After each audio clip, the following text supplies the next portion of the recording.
రక్షకుడా రక్షకుడా యేసు ప్రభు స్తోత్రము దేవా, స్వచ్ఛమైన నిత్య ప్రేమ చూపిన దేవా, స్వచ్ఛమైన నిత్య ప్రేమ చూపిన దేవా, రక్షకుడా. దేవుడే నా పక్షమైన విరోధెవడు, దేవుడే నా పక్షమైన విరోధెవడు, దూతలైనను ప్రధానులైనను, దూతలైనను ప్రధానులైనను, క్రీస్తు ప్రేమ నుండి నన్ను వేరు చేయునా, ప్రభువు ప్రేమ నుండి నన్ను వేరు చేయునా. రక్షకుడా రక్షకుడా యేసు ప్రభు స్తోత్రము దేవా, స్వచ్ఛమైన నిత్య ప్రేమ చూపిన దేవా, స్వచ్ఛమైన నిత్య ప్రేమ చూపిన దేవా, రక్షకుడా. ఎంచలేని యేసు నాకై హింస పొందెనే, ఎంచలేని యేసు నాకై హింస పొందెనే, హింసయైనను హీనతయైనను, హింసయైనను హీనతయైనను, ప్రభువు ప్రేమ నుండి నన్ను వేరు చేయునా, క్రీస్తు ప్రేమ నుండి నన్ను వేరు చేయునా. రక్షకుడా రక్షకుడా యేసు ప్రభు స్తోత్రము దేవా, స్వచ్ఛమైన నిత్య ప్రేమ చూపిన దేవా, స్వచ్ఛమైన నిత్య ప్రేమ చూపిన దేవా, రక్షకుడా. దేవునికి స్తోత్రం.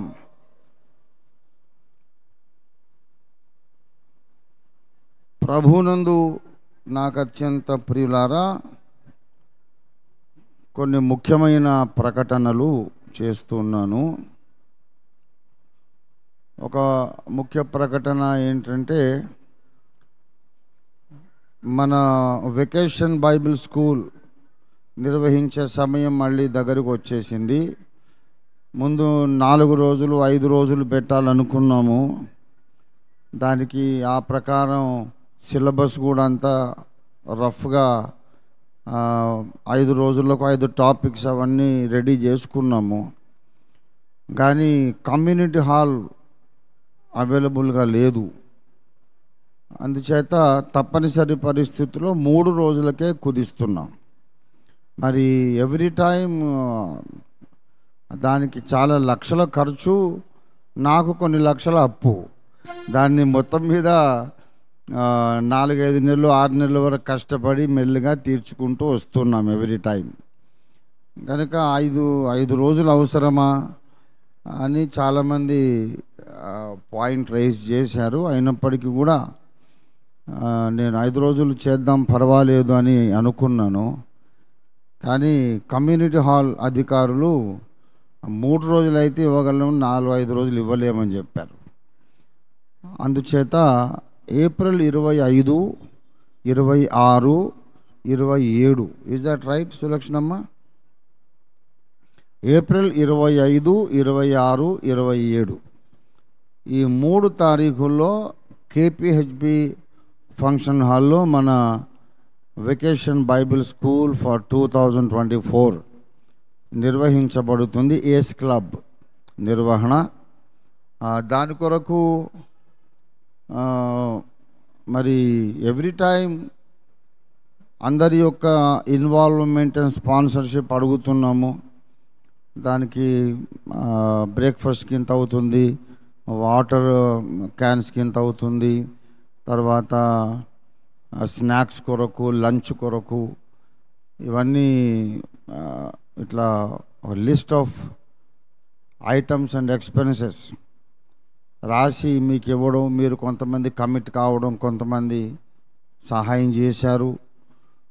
అయినా విత్ ఆల్ దట్ ఇన్వాల్వ్మెంట్ మళ్ళీ పైన నేను కొంత ఆర్థిక భారం ఎత్తుకోవాల్సి వస్తుంది. అది సంతోషంగానే నేను చేస్తూ వచ్చాను. ఎందుకంటే పిల్లలంటే నాకు చాలా ప్రేమ కాబట్టి అది కూడా ఈ సంవత్సరం కొంచెం తగ్గుతుంది. ఇన్స్టెడ్ ఆఫ్ 5 days 3 days కనుక ఆ భారం కూడా తగ్గుతుంది. లైవ్లో చెబుతున్నాను, చాలామంది అడుగుతున్నారు, క్లారిటీ లేదు, ఎప్పుడు VBS అని అడుగుతూ ఉన్నారు. ఇక్కడ ఉన్న వారికి, ఓఫీరిస్టులకు అందరికీ, అగాపే ఫెలోషిప్లో ఉన్న చర్చెస్ అందరికీ, ప్రత్యేకించి జంట నగరాలు, ఇరుగు పొరుగున ఇక్కడ పరిసరాల్లో ఉన్న మన సంఘాలందరికీ ఇదే ప్రకటన.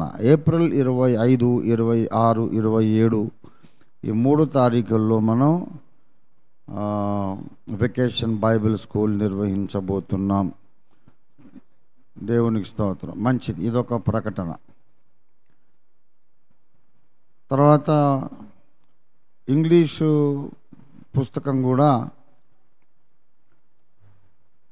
మనం జులాన్ ప్రెస్ వాళ్ళకి ఎడిటింగ్ కొరకు పంపుతున్నాము. ఆ ఎడిట్ చేసినటువంటి ఆ కంటెంట్నే మనము ఇండియాలోను ఇంటర్నేషనల్గా కూడా ప్రింట్ చేయాలి. ఏంటో మధ్యలో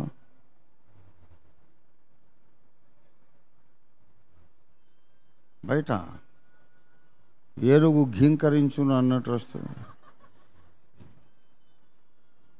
మంచిది. ఇండియాలో మనము ఇండియన్ పేపర్ బ్యాక్ మనం ప్రింట్ చేసుకుంటాము. అమెరికాలో ప్రింట్ చేసిన పుస్తకం దాదాపు కొంచెం తక్కువ 400 పేజీలు ఉంది. అది అక్కడ ప్రింట్ చేసి ఇక్కడ అమ్మితే ఒక్కొక్క పుస్తకం 10,000 రూపాయలు పెట్టి కొనుక్కోవాలి. అంత ఎఫోర్డ్ చేయలేము, టూ కాస్ట్లీ. అందుచేత ఇండియాలో అమ్మడానికి ఇండియాలోనే మనం ప్రింట్ చేస్తాం. కానీ కంటెంట్ మాత్రము అమెరికాలో ప్రింట్ అయినా ఇండియాలో ప్రింట్ అయినా తేడా లేకుండా ఉండాలి. ఎక్కడ పంక్చువేషన్ కూడా తేడా రాకూడదు. అందుచేత ఈ వీక్ తప్పకుండా మేము జులాన్ ప్రెస్కి కంటెంట్ పంపించబోతున్నాం. అయితే ఈ బుక్ను మొత్తం 200 దేశాలలోనూ వాళ్ళు ప్రింట్ చేసి మార్కెటింగ్ చేసే బాధ్యత జులాన్ వాళ్ళది. దాని కొరకు కాంట్రాక్ట్ ఎంటర్ అవుతాం. ఇంతకుముందు అనుకున్న ప్రకారం అయితే 2 అనుకున్నా. 2 ఎంత ఇప్పుడు ఇంకా లేటెస్ట్గా చెప్పలేదు. లాస్ట్ టైము విశ్వచరిత్ర ఇంకా మన దగ్గర మినియేచర్గా జరగక ముందు అప్పుడు అడిగిన దాని ప్రకారం ఏంటంటే 2 కోట్ల రూపాయలు చెల్లించి అగ్రిమెంట్ రాసుకోవాలి అన్నారు. మరి ఇప్పుడు ఏమైనా తగ్గొచ్చు. 2 కోట్ల అని మనం నోరావలించేస్తాము. కానీ డాలర్స్లోకి చేస్తే అది ఏం పెద్ద అమౌంట్ కాదు. డివైడెడ్ బై 60 చేయాలి. అంతేకాకుండా మొత్తం ప్రపంచం అంతటా వాళ్ళు మార్కెటింగ్ చేస్తారు. Once and for all agreement, life time. 200 దేశాలకు మనం ఇక్కడి నుంచి పంపిణీ చేయడం మన వల్ల కాదు. కనుక దాని కొరకు ప్రార్థన చేయండి. ఇప్పుడు నేను డబ్బులు అడగడం లేదు, ప్రార్థన మాత్రమే అడుగుతున్నాను. ఒక్కొక్కరు వారికి దేవుడు ప్రేరేపించిన ప్రకారం ఒకరు 10,000 ఇచ్చారు, ఒకరు 1,00,000 రూపాయలు ఇచ్చారు, ఒకరు 50,000 ఇచ్చారు. అలాగా కొద్దిపాటి అమౌంట్ పోగుపడి ఉంది. అయితే రిక్వైర్మెంట్ మాత్రం చాలా ఎక్కువ. It runs into crores. కాబట్టి మీ అందరి ప్రార్థనలు నేను యథార్థంగా కోరుతూ ఉన్నాను. దేవునికి స్తోత్రం. అంతేకాకుండా హిందీ ట్రాన్స్లేషన్ కొరకు కూడా ఈ వారం మనం ఇచ్చేద్దాం కదా. నేను హిందీ ట్రాన్స్లేషన్ కొరకు ఇచ్చేస్తే మొత్తం మీద ఉజ్జాయింపుగా ఇప్పటి నుండి ఒక 1 monthలో బుక్ రెడీ అవుతుంది, అటు ఇటుగా అని అనుకుంటున్నాం. అటు international version, Indian version, Yugantham English, అలాగే హిందీ వర్షన్, ఈ 3 కూడా ఇప్పటి నుంచి కరెక్ట్గా వచ్చే నెల ఈ తారీఖు కల్లా రెడీ అవుతుంది అని మేము ఆశిస్తున్నాం. 1-2 దినాలు అటు ఇటు కావచ్చు, అంతకన్నా లేట్ అవ్వదు. మరి నా బర్త్డే కంటే ముందే అది రిలీజ్ కావాలనుకున్నాము, కానీ కొన్ని టెక్నికల్ ప్రాబ్లమ్స్, చాలా పెద్ద టైటానిక్ ఏమంటారు, అంత పెద్ద హిమాలయన్ హెర్క్యూలియన్ టాస్క్ అన్నమాట ఇది. కనుక దాని కొరకు కొంచెం లేట్ అయింది ప్రియులారా. అంతేకాకుండా మార్చి 27వ తారీఖున అగాపే సంపూర్ణ సువార్త సంఘాలన్నీ కూడా వారి వారి స్థానిక సంఘాలలో దర్శన నెరవేర్పు కొరకు ఉపవాస ప్రార్థన చేయాలని నేను పిలుపునిస్తున్నాను, నేను మనవి చేస్తున్నాను. మార్చి 27 దేవదర్శన దినోత్సవం అని మనం ఇక్కడే అన్ని జిల్లాల నుండి, రాష్ట్రాల నుంచి మనుషుల్ని ఇక్కడనే సమావేశపరిచి పెద్ద ఎత్తున సెలబ్రేట్ చేస్తూ వచ్చాం. దానికి చాలా బోలెడన్ని లక్షల రూపాయల ఖర్చు, అంత అవసరం లేదు. ప్రతి స్థానిక సంఘంలో కూడా ఈ దర్శన నెరవేర్పు కొరకు ప్రపంచమంతటా ఈ సత్య గ్రంథాలు వ్యాపించాలి అనే ఏకైక అంశం కొరకు ఆ రోజు ఉపవాస ప్రార్థన చేయడము ఇంకా న్యాయంగా, సమంజసంగా ఉంటుందని నేను నమ్ముతున్నాను. ఆ తర్వాత ఏప్రిల్ 5వ తారీఖున ఇక్కడ సెంట్రల్ చర్చ్లోనే అన్ని సంఘాలను సమకూర్చి 10,000 మంది, 15,000 మందికి మనం భోజనాలు చేసి అంత అట్టహాసంగా చేయాల్సిన అవసరం లేదు. దాదాపు 5-6 సంవత్సరాల నుండే నేను చెప్తున్నాను, ఇంత ఖర్చు, ఇంత హడావుడి అవసరం లేదు. ఇదే డబ్బుతో మనం లక్షల మందికి సువార్త ప్రకటించవచ్చు అని చెప్తూనే వచ్చాను. కానీ మరి నా శిష్యులు నా మీద ప్రేమ అభిమానంతో, పర్లేదు అయ్యగారు, మీ మీద భారం పడనివ్వము, మేమే చేస్తామని చేస్తూ వచ్చారు. చాలా వరకు భారం మోసారు కూడా. కానీ ఇప్పుడు మాత్రం స్ట్రిక్ట్గా చెబుతున్నాను, ఏప్రిల్ 5కి నో సెలబ్రేషన్. ఏప్రిల్ 5 కూడా అన్ని సంఘాలు వారి వారి స్థానిక సంఘాలలో, వారి టౌన్లో మీకు తోచిన ప్రజాసేవా కార్యక్రమాలు చేయండి. రక్తదాన శిబిరాలు కానీ, అన్నదానము, వస్త్రదానం కానీ, ఏదైనా ఒక అనాథ శరణాలయం ఉంటే, వృద్ధాశ్రమము, హోమ్ ఫర్ ది ఏజ్డ్ ఉంటే అక్కడికి వెళ్ళి వాళ్ళకి ఏమైనా బట్టలు, భోజనాలు, పళ్ళు, పాలు పంపిణీ చేయటము, ఇలాంటి ప్రజాసేవా కార్యక్రమాలు అన్ని ఊర్లలో చేయాలి. చేసేటప్పుడు మీరు కావాలనుకుంటే వచ్చిన బ్యానర్ రాసి పెట్టుకోండి, మా నాయకుడు ఫలానా మా నాయకుడి యొక్క జన్మదిన సందర్భంగా, నాకు 65వ జన్మదినం అవుతుంది, 65వ జన్మదిన సందర్భంగా రక్తదాన శిబిరం,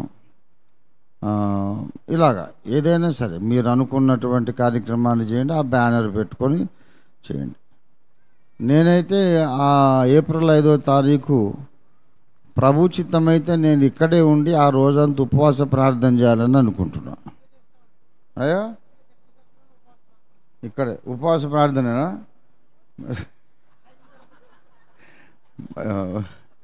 మంచిది. ఉపవాసమైనా కూడా మనది చాలా గ్రాండ్గా ఉంటుంది. బ్రేకింగ్ అప్పుడు అదరగొట్టేస్తాం అనుకోండి. దినమంతా ఉపవాసం చేసి సాయంత్రం బ్రేకింగ్ మాత్రము అదురుసు. మంచిది, చాలా సంతోషం.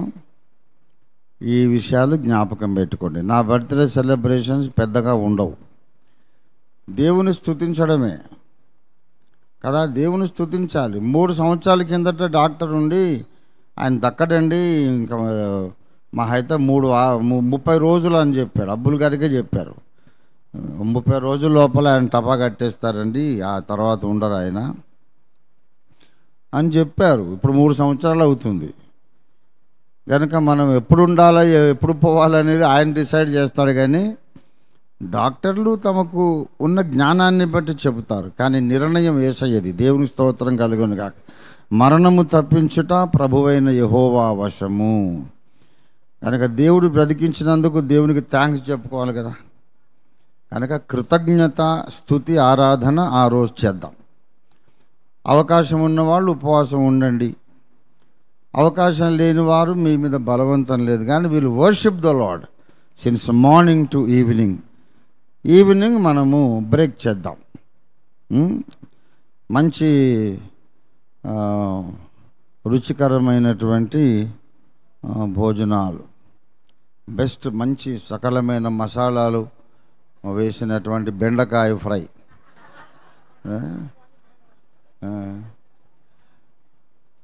అది ఎవరు చేయరు. మామూలు వాళ్ళందరూ చికెన్ పెడుతుంటారు, మనం స్పెషల్ కాబట్టి బెండకాయ ఫ్రై చేద్దాం. దేవునికి స్తోత్రం, హల్లెలూయా. మంచిది. మనందరం కలిసి ఒక పాట పాడుకుందాం. అనౌన్స్మెంట్లు అయినాయి కదా, కొంచెం వాతావరణం మారింది. చిన్న ప్రసంగమే చేస్తాను, ఎక్కువసేపు మాట్లాడను. The most popular song, everyone's favourite, దేవునికి స్తోత్రము గానం అనే పాట పాడుకుందాం.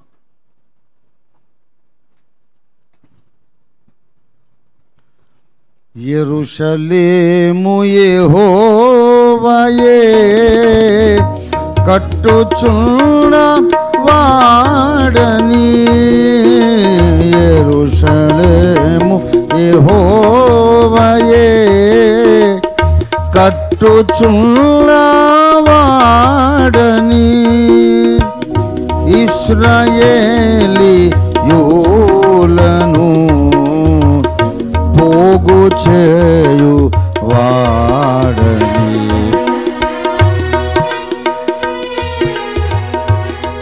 లను పోగు చేయు వాడని, దేవునికి స్తోత్రము గానము చేయుటయే మంచిది, మనమందరము స్తుతి గానము చేయుటయే మంచిది. దేవునికి స్తోత్రం, హల్లెలూయా. ప్రభునందు ప్రియులారా, లైవ్లోనే చెప్పాల్సిన మరొక ప్రకటన. బాచుపల్లి రాజీవ్ గాంధీ నగర్లో ఇదే నెల మార్చి నెల 25, 26, 27 దినాలలో తారీఖుల్లో సోమ మంగళ బుధవారాలలో ప్రతిరోజు సాయంత్రం యేసుక్రీస్తు సువార్త మహాసభలు కర్మెల్ మినిస్ట్రీస్ వారు నిర్వహించబోతున్నారు. ఈ మహాసభలు నిర్వహించేవారు పాస్టర్ ఆర్ యెహోషువ గారు, హన్నమ్మ గారు. ఈ సభల్లో ప్రసంగికులుగా కాళ్ళ అనే ఊరు నుండి గ్రేస్ మినిస్ట్రీస్ స్థాపకులు నాయకులు పాస్టర్ పి ఫిలిప్ గారు ప్రసంగికులుగా వస్తున్నారు. జంగారెడ్డిగూడెం నుండి పాస్టర్ ఏఆర్ పాల్సన్ గారు, బహుశా వీరు స్టీవెన్సన్ గారి సోదరులు అనుకుంటాను, వారు కూడా ప్రసంగికులుగా వస్తున్నారు, ప్రకటించమని పంపించారు. ఈ బాచుపల్లిలో పాస్టర్ యెహోషువ గారు యేసుక్రీస్తు సువార్త మహాసభలు ఎందుకు నిర్వహిస్తున్నారంటే, కర్మెలు ప్రార్థనా మందిరాన్ని స్థాపించి 20వ వార్షికోత్సవాలు ఇవి. 20 సంవత్సరాలు గడిచాయి కనుక మీరందరూ కూడా ఈ సభలకు అవకాశం ఉన్న వాళ్ళందరూ తప్పకుండా హాజరై దేవుని వాక్యాన్ని విని ఆశీర్వదించబడాలని నేను మీకు మనవి చేస్తున్నాను. 1 కొరింథీ పత్రిక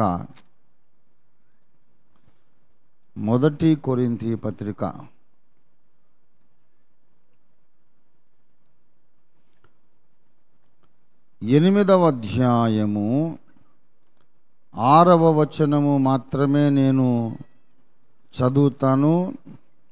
బైబిల్స్ ఉన్న వాళ్ళందరూ కూడా చూడండి దయచేసి, లేనివారు శ్రద్ధగా ఆలకిస్తే సరిపోతుంది. 8:6 1 కొరింథీ పత్రిక.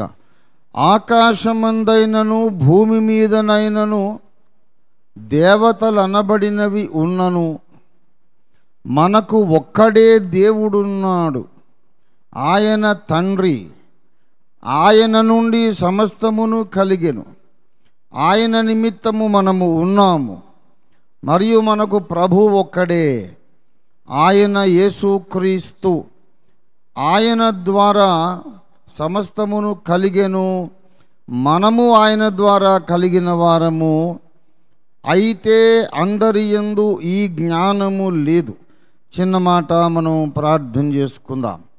ప్రేమ కలిగిన మా మహాపరిశుద్ధ ప్రభువా, జీవాధిపతి, నీకు స్తోత్రాలు చెల్లిస్తూ ఉన్నాము. పరిశుద్ధ తండ్రి, ఇంతసేపు మేము నిన్ను ఆత్మతో సత్యముతో ఆరాధించుకోవడానికి ఇచ్చిన కృప కొరకు నీకు వందనాలు చెల్లిస్తున్నాం. కరుణగల మా తండ్రి, కొంతసేపు మీరు మాతో మీరు మాట్లాడండి. మా జీవితాలకు పరమార్థం ఏమిటో, గమ్యం ఏమిటో మాకు బోధించండి. మీ రక్తంతో మీ దాసుని బాగుగా కడిగి శుద్ధీకరించి మీ అగ్నితో కాల్చి పుటము వేసి మీ దాసుని నోట నీ మాటలే ఉంచి మాతో అందరితోనూ మాట్లాడమని, మీ సత్యాన్ని మీరు మహిమపరచమని యేసు పరిశుద్ధ నామంలో స్తుతించి ప్రార్థిస్తున్నాం తండ్రి. ఆమేన్, ఆమేన్, ఆమేన్.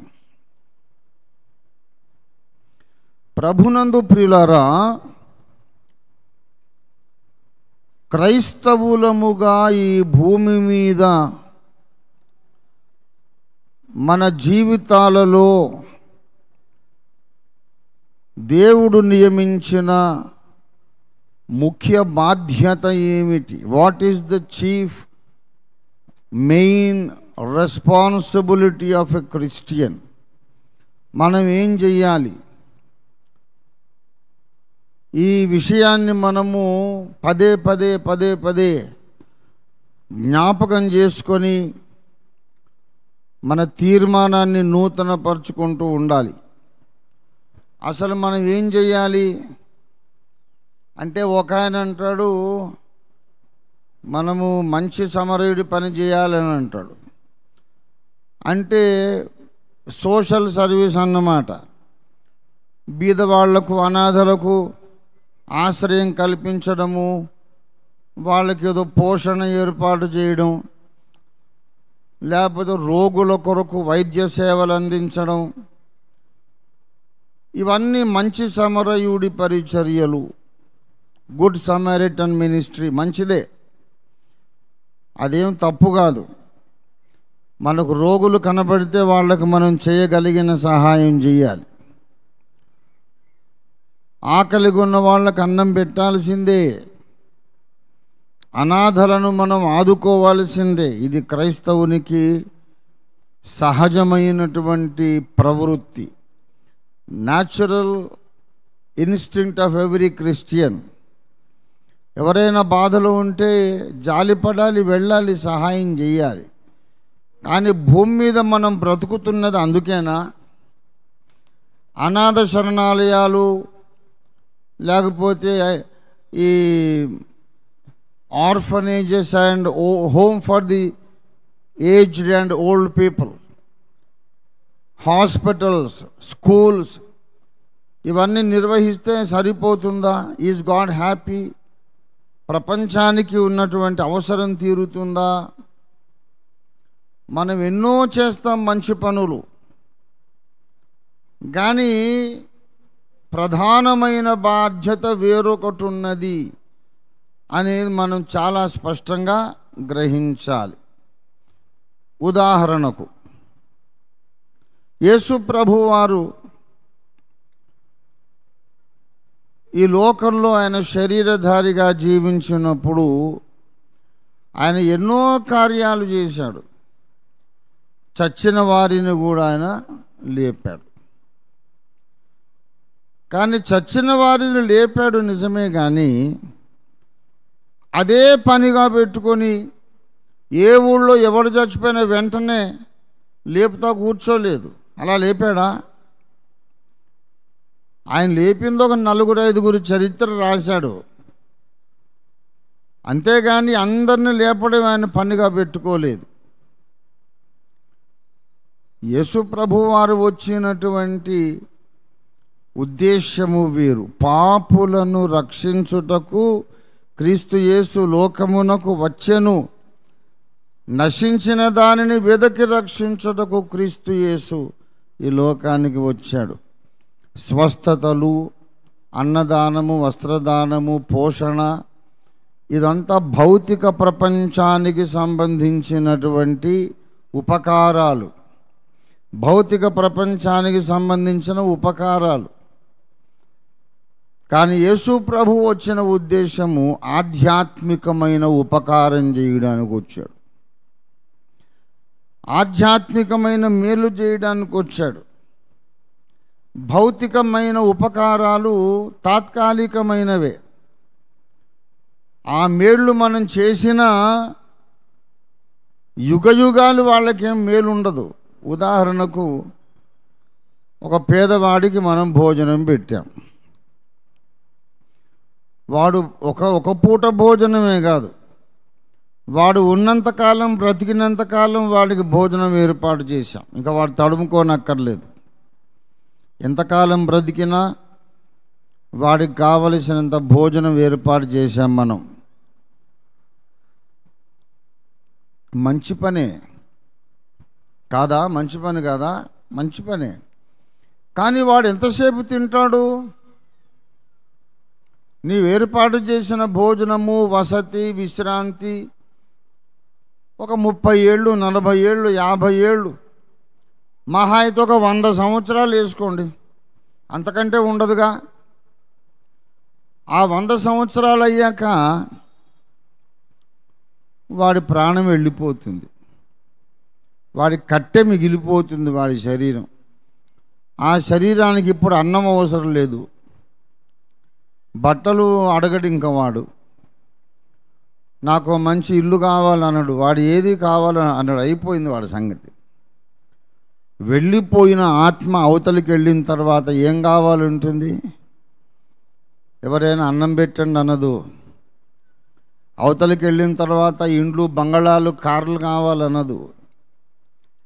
అవతలికి వెళ్ళిన తర్వాత వేరే అక్కర ఉంది. దేవునితో సమాధానం కావాలి, దేవుడి ఉండే చోటికి నేను వెళ్ళాలి, దేవుని ప్రేమ, దేవుని కృప, అనుగ్రహం పొందాలి,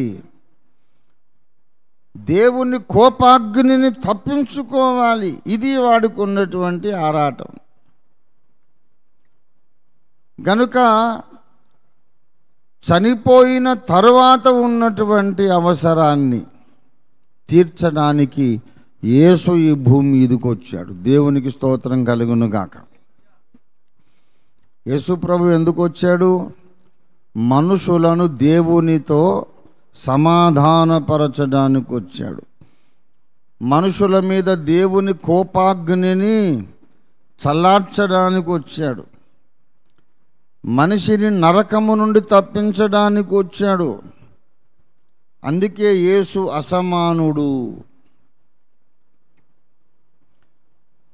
మన సోదరులు విజయప్రసాద్ రెడ్డి గారు ఏదో ఒక క్లిప్లో మాట్లాడారట, యేసుతో సమానుడెవరు లేరురా దౌర్భాగ్యుడా అని ఏదో అన్నారు ఆయన. అంటే అవతలోడు అన్న దాన్ని బట్టి ఆయన అనాల్సి వచ్చింది.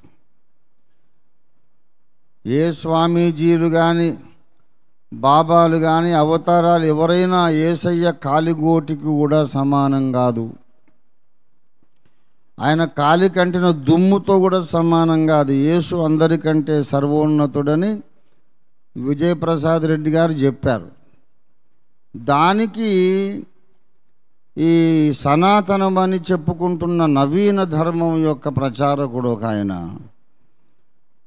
ఇంటర్నెట్లో, యూట్యూబ్లో ఆయన ఒకటి అప్లోడ్ చేశాడు. ఎవరో ఒక స్వామీజీ ఉన్నారట భారతదేశంలో ఎందరో సిద్ధ సాధకులు ఉన్నారు. ఎవరున్నారు? మీరు ఆ మాట మర్చిపోవద్దు. సిద్ధ సాధకులు, సిద్ధ పురుషులు. మాటలు, భాష కూడా నేర్చుకోవాలి. లేకపోతే రేపు వేరే వాళ్ళతో మీరు వాదించినప్పుడు వాడు మనల్ని తిట్టినా సరే ఆ తిట్టుకు అర్థం తెలియక అట్లాంటి ఎందుకు సార్ అని అడగాల్సి వస్తుంది. అందుకని అవతల వాళ్ళ లాంగ్వేజ్ కూడా మనం నేర్చుకోవాలి. సిద్ధుడు అంటే అర్థం ఏంటి? సిద్ధి పొందినవాడు. సిద్ధి పొందినవాడు సిద్ధుడు. సిద్ధ సాధకులు అని అంటే సాధన చేసి చేసి సిద్ధి పొందినవారన్నమాట. అలాంటి వాళ్ళు మహానుభావులు చాలామంది ఉన్నారు. వాళ్ళ కాలిగోటు కూడా మీ యేసు సరిపోడన్నాడు వీడు. ఈ సిద్ధ సాధకులు ఉన్నారట, వాళ్ళు చాలా మహానుభావులట అని ఆయన గొప్పతనం ఏదో చెప్తా వచ్చాడులేండి. ప్రియులారా, ఆయన ఒక కొండ గుహలో కూర్చొని సాధన చేసుకుంటూ ఉంటే ఎవరో కొంతమంది ఒక పెద్ద పులిని వేటాడి దాన్ని గాయపరిచారట. ఇది ఆ కొండ గుహలోకి పోయింది. ఈ మహానుభావుడు కూర్చున్న దగ్గరికి పోయింది. దాని దగ్గరకు తీసుకున్నాడు, నిమిరాడు. తర్వాత వెతుక్కుంటూ ఈ పులి దీంట్లో గుహలోకి పోయిందని వీళ్ళు వస్తే ఈ మహాపురుషుడు కనపడ్డాడు. ఆ పులి ఆ పెద్ద ఆయన్ని ఏం చెయ్యలేదు, అంతటి మహానుభావుడు అని ఇట్లా ఏదేదో చెప్పుకున్నారు. నేను మీకు ఒక విషయం చెబుతున్నాను. ఇప్పుడు మన భారతదేశంలో యోగ విద్య ద్వారా శక్తులు, అతీత శక్తులు సాధించినటువంటి మహానుభావులు ఎందరో ఉన్నారు. ఇది వాస్తవము, ఇది అబద్ధం కాదు. మళ్ళీ చెప్తున్నా, భారతదేశంలో యోగ విద్య అనేది ఒకటి ఉంది. ఈ యోగ సాధన చేయడం ద్వారా అతీత శక్తులు సాధించినటువంటి మహానుభావులు వందలు వేలలో కాదు, లక్షల్లో ఉంటారు. ఇది వాస్తవం. అందులో ఎన్నో రకాల సాధనలు ఉన్నాయి. అయితే నేను చెప్పేది ఏంటంటే, ఈ సాధనలు అన్నీ కలిసి మూటగట్టినా సరే యేసయ్య కాలు కంటే ఒక దుమ్ము రేణువుతో కూడా సమానం కాదు. అది మనం గ్రహించాలి, లోకానికి తెలియజెప్పాలి. ఎందుకు కాదో చెప్పడానికే ఇవాళ కూర్చున్నా నేను. ఎందుకు కాదు, వాళ్ళు మహానుభావులండి. ఇప్పుడు కొంతమంది యోగ సాధకులు ఉంటారు. వాస్తవంగా చెబుతున్నా, కర్నూలులో ఒక ఆయన ఉండేవాడు. ఆయన పిచ్చోడ్లాగా ఉంటాడు. ఎవరేది పెట్టినా తీసుకొని తింటాడు అంతే, ఇంకేం డబ్బులు తీసుకోడు. తినడానికి ఒక పండో, కాయో, ఫలమో, బ్రెడ్డో, బన్ను ముక్క ఏదో తింటాడు. పిచ్చోడ్లాగా ఉంటాడు. ఎవరైనా ఎదురొస్తే పో పో అట్లా పో పో అని చెప్పి ఆయన కొట్టి కొట్టి కొట్టి కొట్టి ఆ ఫలానా ఆ రూట్లో వెళ్ళమని, ఈ రోడ్లో వెళ్ళు, ఈ సందులోకి వెళ్ళమని వెళ్ళగొడతాడు. ఆయన చెప్పిన వైపు పోయిన వాళ్ళకందరికీ ఏదో ఒక మేలు జరుగుతుంది. వీళ్ళను అవధూతలు అంటారు. ఏమంటారు? అవధూతలు అంటారు. అయితే ఒకసారి కర్నూలు సెంటర్లో పొద్దున్నే 5 గంటలకు ఒక ఆయన పాలు పోసాడు. ఆయన వెళ్తూ ఉంటే ఈ అవధూత గారు ఆ సెంటర్లో పడి ఆయన శరీరం ముక్కలు ముక్కలు అయి ఉంది. తల ఇక్కడ ఉంది, మొండెం ఇక్కడ ఉంది, మధ్యలో 2-3 అడుగుల దూరం తల అక్కడ, మొండెం ఇక్కడ. కుడి చెయ్యి బాడీ నుంచి వేరు చేయబడి అక్కడ, ఎడమ చెయ్యి వేరు చేయబడి ఈ మూలకు, కాళ్ళు కూడా ముక్కలు ముక్కలు అయిపోయి ఎక్కడెక్కడో పడి ఉన్నాయి. అయ్యో బాబు, ఎవరికి ఏ కీడు, ఏ హాని చేయనటువంటి అమాయకుడు, పసిబిడ్డ లాంటి వాడు అందరికీ మేలే చేస్తాడు. ఇంత దారుణంగా ఈయన నరికి ముక్కలు ముక్కలు చేసిన దుర్మార్గుడు ఎవరు అని వాడు ఏడ్చి లబోదీబోమని ఎత్తినోరు కొట్టుకొని ఊర్లో అందరికీ చెప్పి అందరిని తీసుకొని అవధూతేంద్రులు స్వామీజీ ఎవరో నరికేశారు, ముక్కలు ముక్కలు అయిపోయాడు అని అందరినీ తీసుకొచ్చి ఆ సెంటర్కి వచ్చే లోపల ఆయన లేచి నడుచుకుంటూ వస్తున్నాడట. అలాగా దేహములో అవయవాలను దేనికి దానికే విడదీసి దూరం పెట్టి మళ్ళీ తగిలించుకోవడం వాళ్ళ సాధనలో ఒక భాగమట. స్వామీజీ బాగానే ఉన్నారు మీరంటే, నాకేమైంది బాగానే ఉన్నాను కదా అంటున్నాడట. ఇటువంటి శక్తులు కలిగినటువంటి మహానుభావులు చాలామంది ఉన్నారు. నేను వరంగల్లో, నా చిన్నతనంలో వరంగల్లో పెరిగాను కదా, అక్కడ అడవులలో ఇట్లాంటి సాధకులు ఉండేవాళ్ళు. నాకు తెలుసు ఒక యోగ సాధకుడు,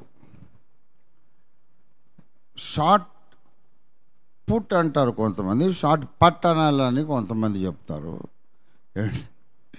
షార్ట్ పట్ ఇట్లా ఇనుపగుండు ఉంటుంది కదా, ఆడుకుంటుంటే ఒకసారి తీసుకురండి బాబు అని వచ్చి ఆ ఇనుపగుండును చెయ్యిలా పెట్టి బంతిలాగా, రబ్బర్ బంతిలాగా ఆడుకుంటున్నాడు. ఆయన శరీరాన్ని నేను ముట్టుకొని చూస్తే మెత్తగానే ఉంది. ఆ ఇనుపగుండును బంతిలాగిలాగా కొడుతున్నాడు. మేము చూస్తున్నాగా 200 సార్లు ఇట్లా ఆడాడు ఆయన. మీకు నొప్పి వేయట్లేదా అని అంటే, నొప్పి ఎందుకు, నాకు ఇనుమైనా రబ్బర్ అయినా సమానమే అన్నాడు. నేను కళ్ళతో చూశాను. కొంతమంది నాకు తెలుసు పద్మాసనం వేసుకొని శ్వాస ప్రక్రియ, వాళ్ళు యోగ ధ్యానంలోకి వెళ్ళి శ్వాస ఎక్సర్సైజ్ చేస్తూ చేస్తూ చేస్తూ ఒక దశకు చేరుకున్నాక నేల మీద నుండి 1 అడుగు అంత పైకి లేస్తారు. సిద్ధన్న అవునా? నాకు తెలుసు అటువంటి వాళ్ళు. కాబట్టి భారతదేశంలో మహిమలు ఉన్నాయి, అద్భుతాలు చేస్తారు. నాకు తెలుసు ఇంకొక స్వామీజీ, ఆ స్వామీజీని కలవడానికని మేము వెళ్ళాం. వెళితే ఆయన ధ్యానంలో పద్మాసనం వేసుకొని కూర్చున్నాడు.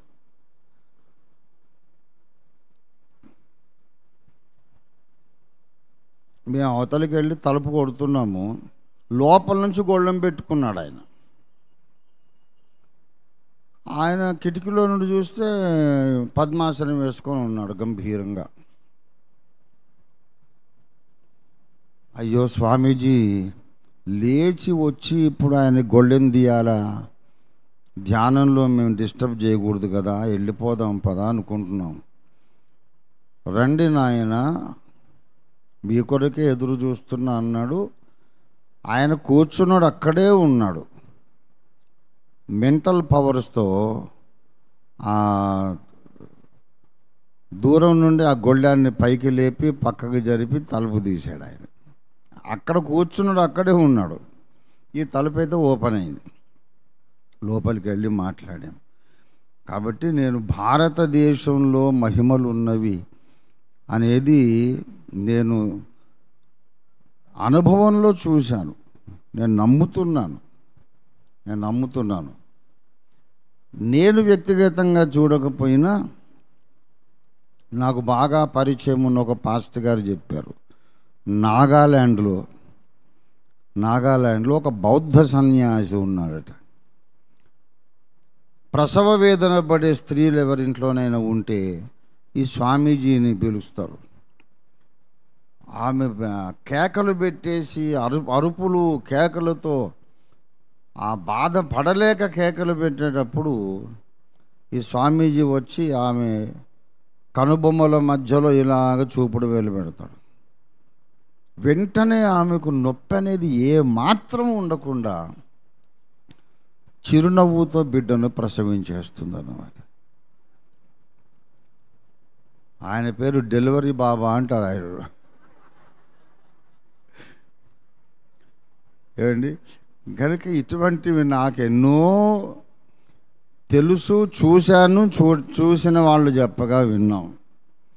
కాబట్టి భారతదేశంలో యోగ విద్య అనేది ఉంది. ఆ యోగ విద్యలో ఒక భాగంగా దాని పరాకాష్ఠ ఏంటంటే కుండలిని శక్తి అనేది, మనం కూర్చుంటాం కదా, కూర్చుంటే కింద వెన్నుపూస యొక్క డౌన్ కింది భాగంలో లుంగలు ఇట్లా చుట్టుకొని పడుకొని ఉంటుంది కుండలిని శక్తి. ఆ కుండలిని శక్తిని మేలుకొల్పుతారన్నమాట. అప్పుడు వీళ్ళకి అతీత శక్తులు వస్తాయి. ఇదంతా నిజమే. అయితే నేను చెప్పే సువార్త ఏంటంటే, ఈ యోగ విద్య ద్వారా కుండలిని శక్తిని జాగృతం చేసి నీ శరీరాన్ని నువ్వే ముక్కలు చేసుకొని మళ్ళీ అతికించుకొని 200 ఏళ్ళు 500 ఏళ్ళు బ్రతుకుతారట. అంతటి శక్తి నీవు సాధించినా కూడా ఇది మొత్తం అంతా కలిసి గుండు సున్నా. నువ్వు ఎప్పటికైనా 200 ఏళ్ళు బ్రతికినా 500 ఏళ్ళు బ్రతికినా ఈ శరీరాన్ని వదిలిపోక తప్పదు. వదిలిపోయిన తర్వాత నీకు ఏ యోగ విద్య పనికి రాదు. యేసు రక్తం మాత్రమే నిన్ను ఆదుకుంటుంది. దేవునికి స్తోత్రం కలుగునుగాక. అది అసలు సంగతి. ఈ భూమి మీద దేవతలు అనబడిన వారు, దేవుళ్ళు అనబడిన వారు అనేకము ఉన్నారు. అయినను మనకు ఒక్కడే దేవుడు ఉన్నాడు. ఎన్ని శక్తులైనా చూపించని, ఎన్ని మహిమలైనా చూపించని, ఎన్ని అద్భుతాలైనా చేయని, అదంతా సృష్టికర్త కాదు అని బైబిల్ ప్రకటిస్తుంది. దేవుని స్తోత్రం కలుగును గాక. శక్తులు ఉన్నాయి, శక్తులన్నీ సృష్టికర్త కాదు. సృష్టికర్తకు వేరైనటువంటి శక్తులు ఉన్నాయి. భారతదేశంలో ఆ శక్తులు పనిచేస్తున్నాయి. ఎవరో మహిమను చూపగానే అయ్యే బాబో ఇది కూడా దేవుడే అనుకోవద్దు. మహిమలు చూపే శక్తులు ఎన్ని ఉన్నా సృష్టికర్త అయిన దేవుడు ఒకడే ఉన్నాడు. ఆయనే మనము నమ్మిన యేసుక్రీస్తు ప్రభువు. దేవునికి స్తోత్రం కలుగునుగాక. మరి ఈ శక్తులన్నీ ఎలా వచ్చేస్తాయండి వాళ్ళకి అంటే, నేను చెబుతున్నాను, దేవుణ్ణి అడిగాను, పరిశోధన చేశాను. కాసేపు వింటారు వాక్యం, ఓ పావుగంట. ఏమండి, దేవుడు మనిషిని ఎట్లా తయారు చేశాడు చెప్పండి. ఏమో మేము చూసామో సార్, మాకేం తెలుసు. దేవుడు మనిషిని ఎలా చేశాడు? మట్టితో కదా. మట్టితో చేసిన తర్వాత నాసికారంధ్రముల్లో వెరీ గుడ్ జీవవాయువును ఊదాడు. అప్పుడు నరుడు జీవాత్మ ఆయను. జీవాత్మనే కాదు, నరుడు దేవుని పోలికగా మారాడు. మట్టిగా ఉన్నప్పుడు నరుడు దేవుని పోలిక కాదు. ప్రాణం వచ్చి లేచి నిలబడ్డాక దేవుడు ఒక త్రిత్వము, మనిషి కూడా ఒక త్రిత్వం. అవునా? దేవుడేమో తండ్రి, కుమార, పరిశుద్ధాత్మలు అనబడే 3 భాగములు కలిగిన ఏక వ్యక్తి. మనిషి ఏమో శరీరం, ఆత్మ, ప్రాణం అనే 3 భాగాలు కలిగిన ఏక వ్యక్తి. ఇప్పుడు మానవుడు దేవుని పోలిక. ఎన్ని భాగాలు ఉన్నాయి? 3. ఏంటి అవి? శరీరం, ప్రాణం. మంచిది. తర్వాత ఆదాము అవిధేయుడైనాడు. అవిధేయుడైనప్పుడు అతడు తన పాపమును బట్టి మృతుడైనాడు. పాపాన్ని బట్టి ఎఫెసీ 2:1 ప్రకారం చదవండి. మీరు మీ పాపముల చేతను అపరాధముల చేతను చచ్చినవాడు. ముందు చచ్చినవాడు ఆదాం. పాపముల చేత అపరాధముల చేత ముందు ఆదాము చచ్చిపోయాడు. ఆదాము చచ్చిపోతే ఆదామా నీవెక్కడా అంటే నేను ఇక్కడ దాక్కున్నానని ఎలా చెప్పాడు? చచ్చిపోయిన వాడు మాట్లాడతాడా? చచ్చిపోయిన వాళ్ళ మీద పడి ఏడ్చి మనం ఎన్నో సంభాషణలు చేస్తుంటాం. ఏంటి అన్నయ్య ఇంత అన్యాయం చేసావు, నాకు చెప్పకుండా వెళ్ళిపోయావు, నేను ఎట్లా బ్రతకాలి, నాకెవరున్నారు అని మీద పడి మాట్లాడుతూ ఉంటారు. వీళ్ళకు పూర్తి నమ్మకం ఏంటంటే వాడు జవాబు ఇయ్యడనే నమ్మకం. వాడు గబాలమని లేచి కూర్చొని జవాబు ఇచ్చాడు అనుకో, వీడు డామ్మని వెళ్ళిపోతాడు. మనకు పూర్తి నమ్మకం, మనం ఎంత డైలాగులు కొట్టినా వాడు మాత్రం సమాధానం ఇవ్వడు. ఏంటి నాయనా పిలిచావని లేచాడు అనుకో, ముందు వీడికి ఇంకొక పెట్టె తయారు చేయాల్సి వస్తుంది. చచ్చిన వాడితో మాట్లాడితే వాడు జవాబు ఇయ్యడు కదా. ఆదాము అపరాధమును బట్టి మృతుడైతే జవాబు ఎలాగిచ్చాడు? ఆదాములో ముఖ్యమైన ఆత్మ చచ్చిపోయింది, ఇంకా 2 బ్రతుకున్నాయి. ఏంటి అవి? శరీరం, ప్రాణం. Very good. ఈ ప్రాణము అనేది ఆదాము లోపలికి ఎప్పుడు వచ్చింది చెప్పండి? దేవుడు తన శ్వాసమును వదిలినప్పుడు. ఈ శ్వాసము ద్వారా లోపలికి పోయి ఆ ప్రాణవాయువు ఉంది చూశారు? ఆ ప్రాణవాయువు పోయి ముందు కూర్చునేది ఎక్కడంటే రక్తంలో కూర్చుంటుంది. రక్తంలో ప్రాణవాయువు పోయి కూర్చుంటుంది. నేను కుర్చీలో కూర్చున్నట్టు. అందుకే రక్తంలో హెమోగ్లోబిన్ కౌంట్ తక్కువైపోయినప్పుడు ఆయాసం వచ్చేస్తుంది అన్నమాట. చిన్న పని చేసినా, కాస్త వంగి లేచి ఏదన్నా బరువు మోసినా అంటుంటాడు. Gasping for breath. ఊపిరి సరిపోదు. ఎందుకు? గాలి పీలుస్తుంటాడు, కానీ పీల్చుకున్న గాలి కూర్చోవటానికి లోపల కుర్చీ లేదు. హెమోగ్లోబిన్ ఉండాల. రక్తము తగినంతగా ఉంటే ప్రాణవాయువు పోయి అక్కడ కూర్చుంటుంది. నువ్వు చేసే పనుల కొరకు నీకు శక్తి సరిపోతుంది. కానీ రక్తమే తక్కువైపోయినప్పుడు లోపలికి పోయిన ప్రాణవాయువు కూర్చోవడానికి దానికి ప్లేస్ లేదన్నమాట. అందుకొరకు ఆయాసంగా ఉంది అని అంటే బ్లడ్ ఇంప్రూవ్ చేయమంటారు. రక్తం వృద్ధి అయ్యేటటువంటి టానిక్లు ఇస్తారు. అలాంటి ఆహారాన్ని సజెస్ట్ చేస్తారు. దానికి ఎన్నో దానిమ్మ పళ్ళ రసం తాగడం కానీ, నాన్ వెజిటేరియన్స్ అయితే మేక లివర్ మీద ఆనుకొని ఒకటి ఉంటుంది, దాని పేరు తిల్లి అంటారు. ఏమండి, అది ఫ్రై చేసుకొని తింటే కూడా లోపలంతా ఇసుకలాగా ఉంటుంది. అది ఆ తిల్లి రోజు ఫ్రై చేసి పెట్టండి, జర్రమని బ్లడ్ పెరుగుతుంది అన్నమాట.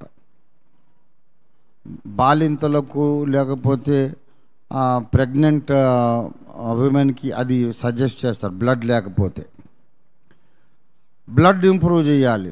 ఎప్పుడైతే బ్లడ్ ఇంప్రూవ్ అవుతుందో పీల్చుకునే గాలి సరిపోతుంది, ఆయాసము ఉండదు. ఆత్మ అనేది చచ్చిపోయిన తర్వాత ఈ ప్రాణం ఉంది చూశారు? ఈ ప్రాణానికి కూడా ఆత్మకు ఉన్నటువంటి కొన్ని లక్షణాలు ఉంటాయి. ప్రాణానికి ఆత్మకు కొన్ని సమానమైన లక్షణాలు ఉంటాయి. గనుకనే ఆ రెండిటిని కల్తీ చేసేసాడు సైతాను. ఆత్మ చచ్చిపోయింది, చచ్చిపోయిన ఆత్మను బ్రతుకున్న ప్రాణాన్ని కలిపి కల్తీ చేసేసాడు సాతాను. హెబ్రీ పత్రిక 4:12 చదవండి దయచేసి. ఎందుకనగా దేవుని వాక్యము సజీవమై బలము గలదై రెండంచులు గల ఎటువంటి ఖడ్గము కంటెను బలము గలదై వాడిగా ఉండి ప్రాణమును ఆత్మను కీళ్లను మూలుగను విభజించునంత మట్టుకు దూరుచు. ఈ దేవుని వాక్యం అనే ఖడ్గము పదునైనది, వాడిగలది. దేన్ని విభజిస్తుందంట? ఏమండి, ప్రాణమును ఆత్మను డివైడ్ చేస్తుంది. ప్రాణమును ఆత్మను డివైడ్ చేస్తుంది. తర్వాత కీళ్లను మూలుగలను విభజించు అంత మట్టుకు. ఇప్పుడు మూలికలు ఎక్కడ ఉంటాయండి? బోన్ లోపల ఉంటాయి కనుక వాటిని సపరేట్ చేయాల్సిన అవసరం ఉంది. ఇప్పుడు ప్రాణమును ఆత్మను కూడా ఏం చేస్తుందంట దేవుని వాక్యం? విభజిస్తుంది. అంటే అంతకుముందు ప్రాణము ఆత్మ ఏమైపోయి ఉన్నాయి అన్నమాట? కలిసిపోయి మిళితమై మిశ్రమమై కల్తీ జరిగిపోయింది. ఆత్మ చాలా శక్తివంతమైంది కానీ ఇప్పుడు బలహీనమైపోయింది. దేవునితో కాంటాక్ట్ పుట్టుకొని తెగిపోయింది. దేవునితో కాంటాక్ట్ తెగిపోయినందుకు ఆత్మ బలహీనమైపోయింది. మిగిలింది ప్రాణం. ఈ ప్రాణము ఆత్మతో కలిసిపోయింది. ఎందుకు కలిసిపోయింది అంటే, మీరు ఒకవేళ పాల వ్యాపారం చేసేవాళ్ళు అనుకోండి, కొంచెమైనా కల్తీ చేయకపోతే మనం వ్యాపారం నడపలేమండి అని మీరు కన్విన్స్ అయిపోయారు అనుకోండి, ఏమండి, పాలలో కల్తీ చేసి అమ్మాలి, లేకపోతే వ్యాపారంలో మనం లాభం సాధించలేము. కాబట్టి పాలలో మీరు పెట్రోల్ కలుపుతారా? ఎందుకు కలపరు? కలవదు. అది పెట్రోల్ పాలలో పోస్తే కలవదు. అది పోనీ మీకు పెట్రోల్ బంక్ ఉందనుకోండి, మరి పెట్రోల్ కూడా కల్తీ చేయాల్సిందే తప్పదు అనుకున్నప్పుడు పెట్రోల్లో మీరు కొన్ని పాలు కలుపుతారా? పోనీ నీళ్లు కలుపుతారా? పెట్రోల్లో అసలు అది కలవదు. లోపల దాని యొక్క మాలిక్యులర్ స్ట్రక్చర్ వేరు, దీని మాలిక్యులర్ స్ట్రక్చర్ వేరు. పాలు కల్తీ చేయాలంటే ఏం కలుపుతాడు? నీళ్లు కలుపుతాడు. అప్పుడు మంచిగా కలిసిపోయి సమాధానంగా ఉంటాయి రెండు. అలాగే ఈ పెట్రోల్లో డీజిల్ కలుపుతారు. పెట్రోల్లో డీజిల్ కలిపితే ఆ కణములు ఈ కణములు అణువులు ఒకదానికొకటి చక్కగా అమర్చబడి కలిసిపోతాయి అన్నమాట. పాలలో ఉండే అణువులు నీళ్లలో ఉండే అణువులు కల్తీ కావడానికి అనుకూలంగా ఉంటాయి. డీజిల్లోనూ పెట్రోల్లోనూ ఉండేది అణువులు అలాగే ఒకదానికొకటి అనుకూలంగా ఉంటాయి. అలాగే ఆత్మలో ఉండే అణువులు ప్రాణములో ఉండే కణాలు కలిసిపోవడానికి అనుకూలంగా ఉంటాయి. అందుకు ఈ రెండు కలిసిపోయినాయి. సైతాన్ ఏం చేశాడంటే ఆ రెండింటిని కలిపేశాడు. ఇప్పుడు దేవుడు ఏం చేస్తాడట? ఆ రెండింటిని మళ్ళీ విభజిస్తాడట. దేవునికి స్తోత్రం కలుగును గాక. దేవుడు తన వాక్యాన్ని మనలో ప్రవేశపెట్టిన తర్వాత ఈ డివైడింగ్ పుట్టింగ్ అసెండర్ అంటారు. స్పిరిట్ అండ్ సోల్ ఈ రెండు వేరు వేరు చేయడం ఆయన చేస్తాడు. కానీ అంతకుముందు మనుషుల్లో ఏముంది? ఆత్మలో కలిసిపోయి ప్రాణం ఉంది.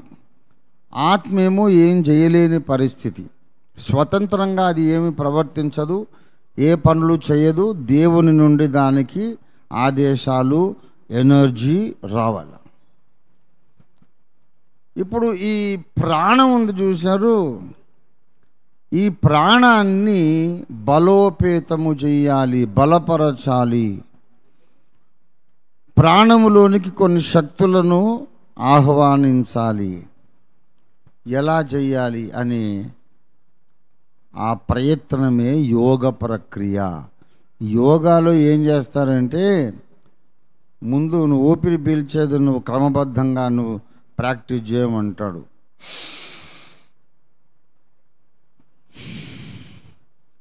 ఒక నాసికారంధ్రం నుండి పీల్చి ఇంకో నాసికారంధ్రం నుండి బయటకు వదలాలి. మళ్ళీ అటు నుంచి పీల్చి ఇటు నుంచి బయటకు వదలాలి. ఏమొస్తుంది దాంట్లో? ఏం లాభము అంటే ఏం లేదు. నీకు లంగ్స్ బలపడతాయి, రక్త ప్రసరణ వృద్ధి అవుతుంది, రక్త శుద్ధి అవుతుంది, మనశ్శాంతి వస్తుంది, నిద్ర లేని వాళ్ళకు నిద్ర వస్తుంది, మానసిక ప్రశాంతత వస్తుంది, ఇవన్నీ చెప్తారు. ఈ యోగాసనాలు వేసి వేసి వేసి వేసి ఆఖరికి ఏమంటాడంటే, నీలోని కుండలిని అనే ఒక శక్తి ఉంది, దాన్ని నిద్రలేపాలని అంటాడు. ఈ కుండలిని ఎట్లా ఉంటుందో తెలుసా? సర్పము. అసలు మానవ జాతిని దేవుని నుండి దూరపరిచిందే సర్పం. యోగా ఎవరైనా చేస్తే చెయ్యండి, బ్రీదింగ్ ఎక్సర్సైజ్ వరకే చెయ్యండి. ఈ ముక్కులోంచి గాలి పీల్చి ఇటు వదిలేయడం, ఇటు నుంచి పీల్చి ఇటు వదిలేయడం, అంతవరకు చేయండి, ఓకే. అంతకన్నా కుండలిని దాకా పోవద్దు. కుండలిని దాకా వెళ్ళావంటే నీ లోపల సర్పం మేలుకుంటుంది. మేలుకొని నిన్ను మొత్తం అటు చీకటి శక్తుల బంధకాల్లో నిన్ను బంధించేస్తుందన్నమాట. ఇప్పుడు ఆత్మలో ఉన్నటువంటి కణాలే ప్రాణములో ఉన్నవి అన్నాం కదా. కాబట్టి ఈ ప్రాణములోనికి ప్రాణవాయువును క్రమబద్ధంగా పంపించుట. శ్వాస ప్రక్రియ ద్వారా మట్టి బ్రతికింది ముందు. ఇప్పుడు ఆ శ్వాస ప్రక్రియ ద్వారానే ఇతడిలో ముడుచుకొని ఉన్నటువంటి శక్తిని మేలుకొలపాలి. మేలుకొలిపితే కొన్ని అద్భుతాలు చేసే శక్తి వస్తుంది. నాకు తెలుసు, ఎవరు నమ్మినా నమ్మకపోయినా పద్మాసనాలు వేసుకొని యోగ సాధన చేసి ఆకాశ మార్గాన ప్రయాణాలు చేసే మహర్షులు ఉన్నారు, నాకు తెలుసు. ఆదిశంకరుల వారు 18 ఏళ్ల ప్రాయంలో ఆయన భారతదేశ యాత్ర అంతా చేసి కాలినడకన తిరిగాడు. మీరు తిరుగుతారా భారతదేశం అంతా కాలినడక? ఆ రోజుల్లో కార్లు లేవు, ఆయన గుర్రాలు బండ్లు ఉపయోగించలేదు. He walked the length and breadth of India. Adi Shankaracharya ఎట్లా నడుస్తాడు? వాళ్ళు చూస్తుంటే మనకు వాళ్ళు మామూలుగా నడిచినట్టే ఉంటారు, కానీ మనం గబగబా పరిగెత్తుకెళ్తే ఇంకంత దూరం ఉంటాడు. పరిగెత్తుకొని వెళ్తే మనం ముట్టుకోలే, ఇంకంత దూరం ఉంటాడు. మామూలుగా నడిచినట్టే కనబడుతూ ఊహించలేనంత వేగంగా వాళ్ళు నడిచేస్తారన్నమాట. అనేక అతీత శక్తులు ఈ ప్రాణమును బలపరిచి ప్రాణము మీద సాధన చేసి, ఆత్మ ఎలాగో చచ్చిపోయింది కదా, ఈ ప్రాణములో ఆత్మకున్న లక్షణాలన్నీ ఉంటాయి. ప్రాణములో ఆత్మకుండే లక్షణాలన్నీ ఉంటాయి. నైతికత ఉందనుకోండి, ఒకరికి కీడు చేయొద్దు, అబద్ధం ఆడొద్దు, ఒకరిని కొట్టొద్దు, చంపొద్దు, దోచుకోవద్దు, మంచిగా ఉండాలి. ఈ తత్వం అంతా ప్రాణంలో ఉంటుంది, ఆత్మలో కూడా ఉంటుంది. అందుకే రక్షణ పొందని వాళ్ళు గొప్ప గొప్ప నీతులు మాట్లాడతారు. రక్షణ పొందని వాళ్ళు చాలా మంచి నీతులు చెబుతారు. వాళ్ళకేం తెలుసు? దేవుని ఆత్మ లేదుగా, వాళ్ళంత గొప్ప నీతులు ఎలా చెబుతున్నారు? దానిని వాచ్మన్ నీ గారు ఏమంటారంటే సోలిష్ గుడ్నెస్ అంటారు అన్నమాట. వాచ్మన్ నీ గారు ఏమంటారు? ప్రాణ సంబంధమైన మంచితనము. ప్రాణ సంబంధమైన మంచితనం. మంచి లక్షణాలన్నీ 2 చోట్ల ఉంటాయి, ఆత్మలో ఉంటాయి, ప్రాణంలో. ప్రేమ ఉంది, ఆత్మయందు ప్రేమ ఉంటుంది, ప్రాణంలో ప్రేమ ఉంటుంది. వినయము, విధేయత, సాత్వికము, ఏమండి, త్యాగము, దానగుణము, ఇవన్నీ ఆత్మలో ఉంటాయి, ప్రాణంలో కూడా ఉంటాయి. అయితే సామాన్యమైన మనుషులకు ఈ భేదం తెలియదు. వాళ్ళు కూడా మంచిగా చెబుతున్నారు కదా, వీళ్ళు కూడా మంచిగా చెబుతున్నారు అంటారు. ఇదంతా పెద్ద కలగూరగంప. మంచిగా చెబుతున్నారు బాబు, మంచి చేస్తున్నారు కూడా, కానీ ప్రాణ సంబంధమైన మంచితనము పరలోకానికి చేరదు. దేవుడు ఆత్మయ్యున్నాడు గనక ఆత్మ సంబంధమైన మంచితనమే ఆయనకు కావాలి. అందుకే రక్షణ పొందిన వాళ్ళని ఏమన్నారంటే ఆత్మ సంబంధులు. దేవునికి స్తోత్రం కలుగును గాక. ఏమండి, రక్షణ పొందిన వాళ్ళు ఎవరట? వీళ్ళు ఆత్మ సంబంధులు. 1 కొరింథీ 3:1 సహోదరులారా, ఆత్మ సంబంధులైన మనుషులతో మాట్లాడినట్లు నేను మీతో. అంటే మరి రక్షణ పొందిన వాళ్ళేమో ఆత్మ సంబంధులు, రక్షణ పొందని వాళ్ళు ఏం సంబంధులు? ప్రాణ సంబంధులు. వాళ్ళు దే ఆర్ సోలిష్ పీపుల్. ఇప్పుడు మహాత్మా గాంధీ గారు ఉన్నారండి, అహింసా సిద్ధాంతం తీసుకొచ్చారు. ఆయనను ఒక దేవునిగా పూజించే వాళ్ళు ఉన్నారు. మీరు విజయవాడకి సూర్యాపేటకి మీరు బై రోడ్డు వెళితే చిట్యాల దగ్గర మీరు అటు వెళ్ళేటప్పుడు కుడిచే దిక్కు ఉంటుంది. విజయవాడకు ముఖం పెట్టి వెళుతుంటే కుడిచే దిక్కు చిట్యాల దగ్గర గాంధీ గుడి అని ఉంటుంది. ఏమండి, గాంధీ గారు ఎప్పుడైనా నేను దేవుణ్ణి అని చెప్పాడా? నేనే మార్గమును సత్యమును అన్నాడు ఎప్పుడైనా? పాపములు క్షమించుటకు నాకు అధికారం ఉంది అన్నాడా? ఏదో ఒక మతంలో భక్తిపరుడు ఆయన, కానీ ఆయనను ఒక దేవునిగా ఇవాళ హెచ్చించేశారు.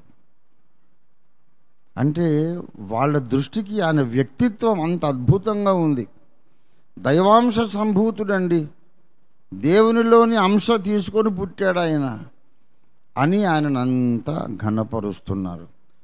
ఇప్పుడు మీరు విశ్వాసులు కనుక మిమ్మల్ని అడుగుతున్నా, అంత మంచితనం ఆయన ఎలా చూపగలిగారు?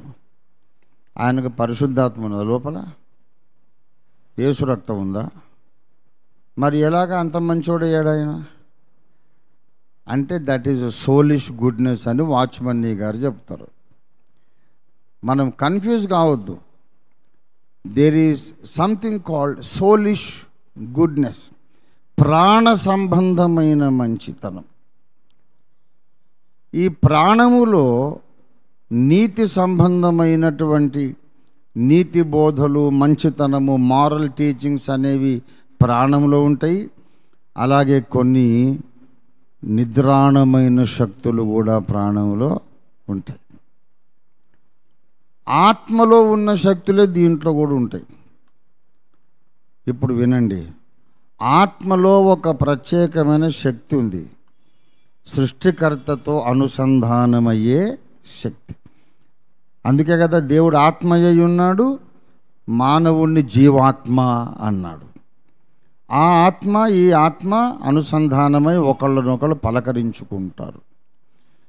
అలాంటి శక్తి ప్రాణంలో ఉంది. ఈ ప్రాణములో ఉన్న శక్తి దేవునితో కనెక్ట్ కావడం దానికి చేత కాదు, కానీ అదృశ్య ప్రపంచముతో కనెక్ట్ అయ్యే శక్తి ప్రాణానికి ఉంది. నేను మళ్ళీ చెబుతున్నాను, నిద్రొచ్చే వాళ్ళందరూ దేవుని స్తోత్రం చెప్పండి ఒకసారి. హల్లెలూయా. నాకు అనుమానం వచ్చింది కొంచెం, మీరు నన్ను మరీ దీక్షగా చూస్తున్నాను అనుకోండి. కొన్నిసార్లు కన్నార్పకుండా చూస్తుంటే నేను సేవ ఆరంభంలో ఏమనుకునేవాళ్ళంటే, ఇంత దీక్షగా వాక్యం వింటున్నారు దేవానికి స్తోత్రం అనుకునేవాడిని. తర్వాత ఒక 25 ఏళ్ళు సేవ చేశాక అర్థమైంది ఏంటంటే, అంత కన్నార్పకుండా చూస్తున్నారంటే వాళ్ళు కళ్ళు తెరిచి నిద్రపోతున్నారు.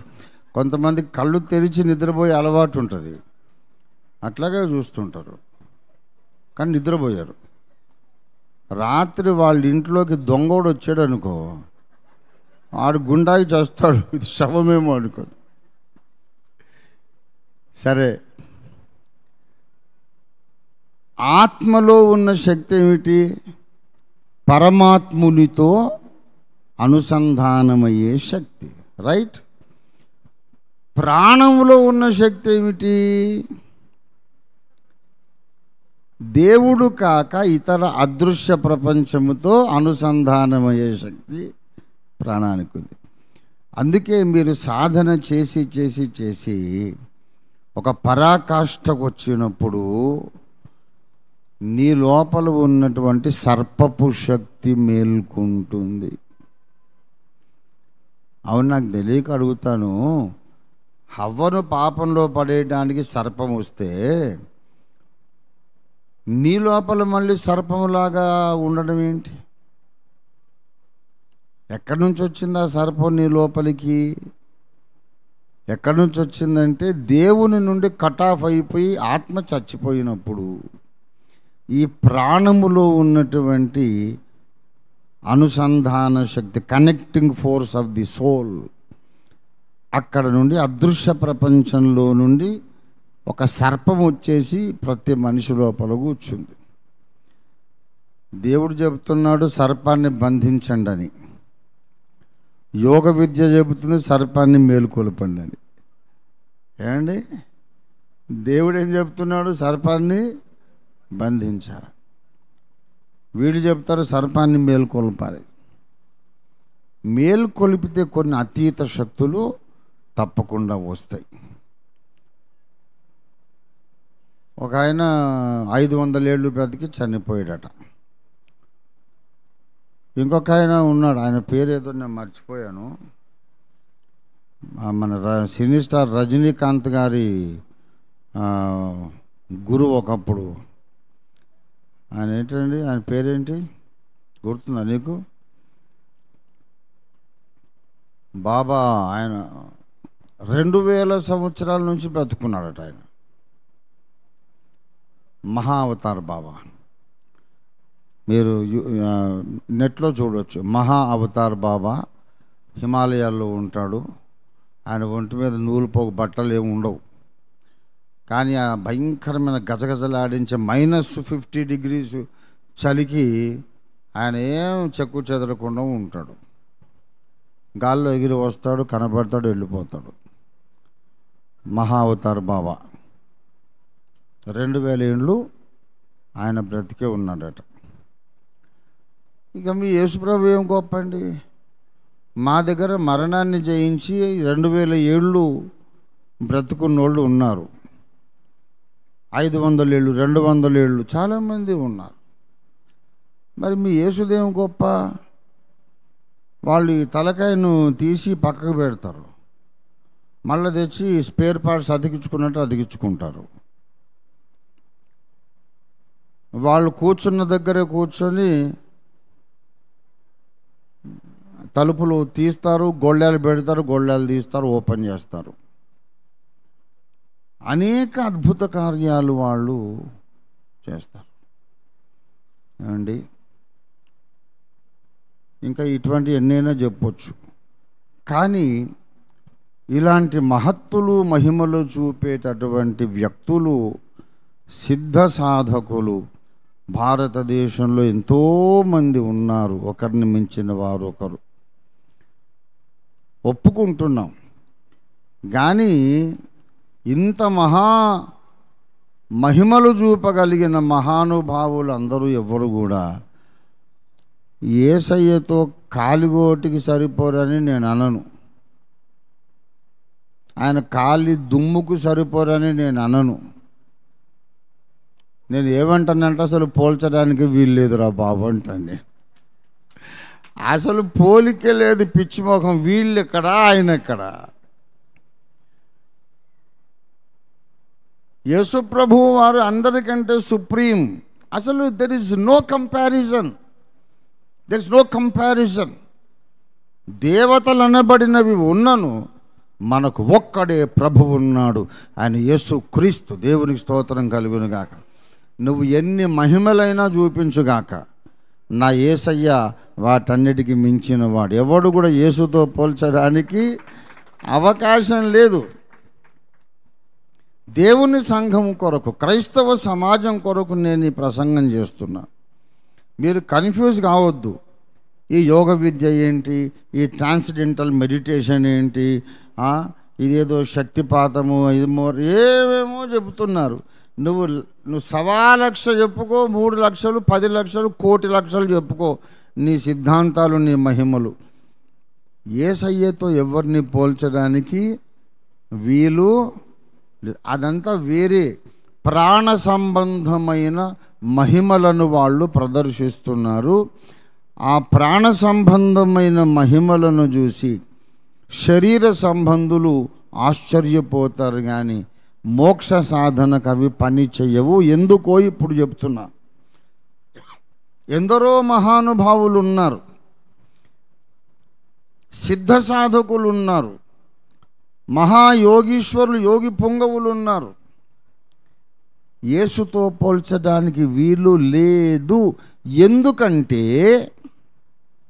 వీళ్ళెవరు కూడా పుట్టకముందు ఈయన పుట్టబోతున్నాడని ఒక పుస్తకం రాయబడలేదు బాబు. నా యేసయ్యను గూర్చి ఆయన పుట్టకముందే 1000 ఏళ్లకు ముందు 1500 ఏళ్లకు ముందు రాశారు.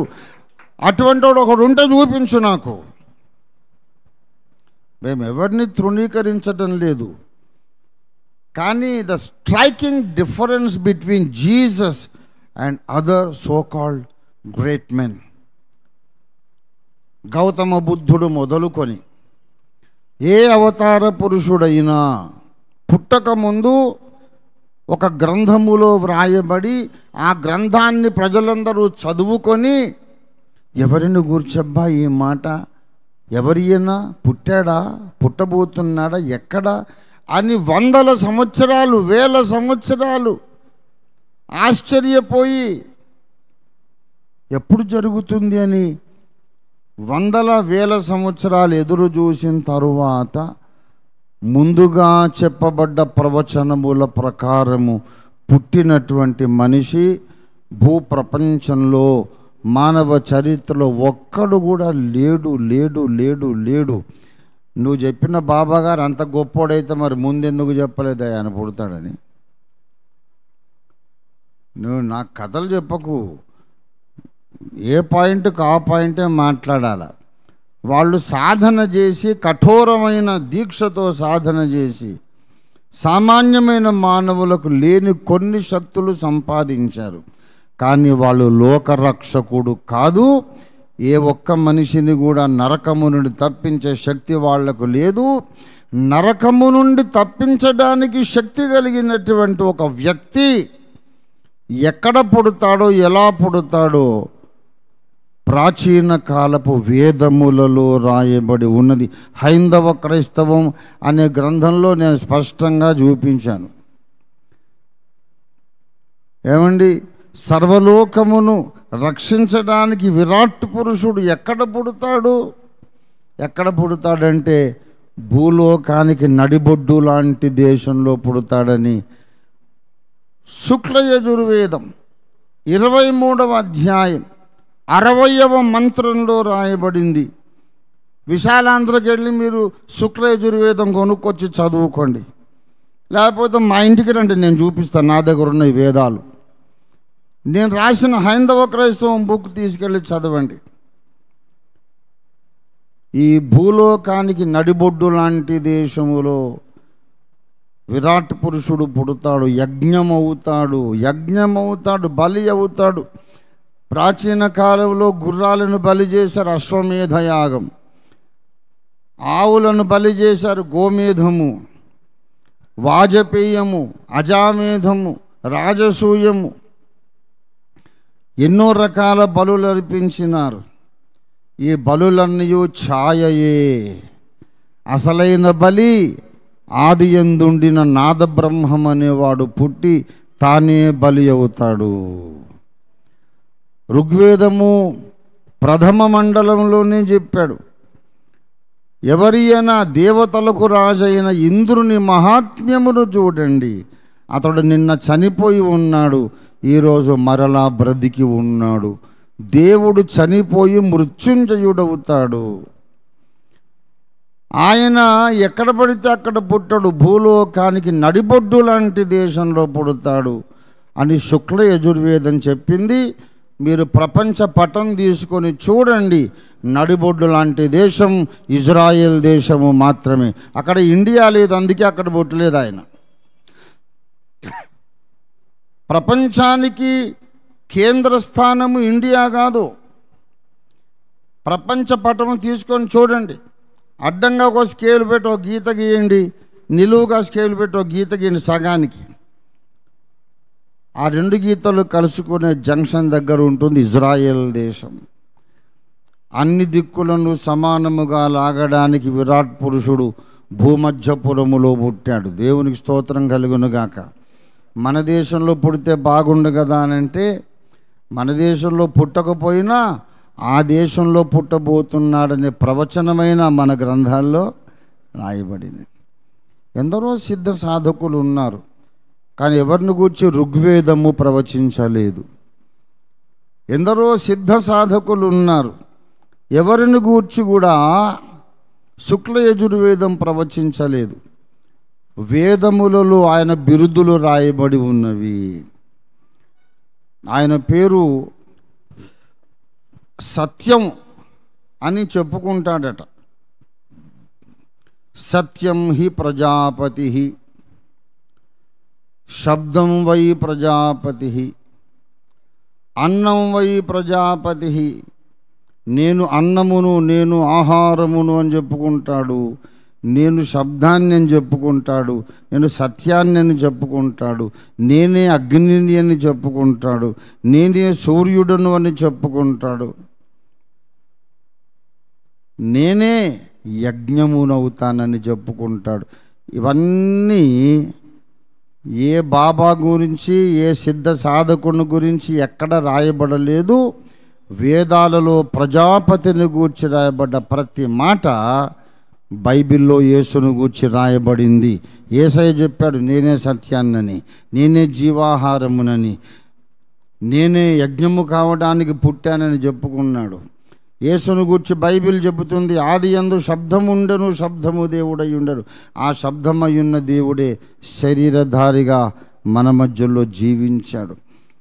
సిద్ధ సాధకులు ఉండొచ్చు, మహిమలు ఉండొచ్చు, ఎన్నైనా ఉండొచ్చు, కానీ మానవ పాపమును పరిహరించువాడు, మానవుణ్ణి అగ్నిగుండంలో పడకుండా కాపాడేవాడు భూమధ్యపురంలో పుట్టాలి, మరణించి మళ్ళీ లేవాలి అన్నటువంటి వేద ప్రవచనాన్ని ఏ సాధకుడు నెరవేర్చలేదు, ఏ ఋషి, ఏ ముని నెరవేర్చలేదు.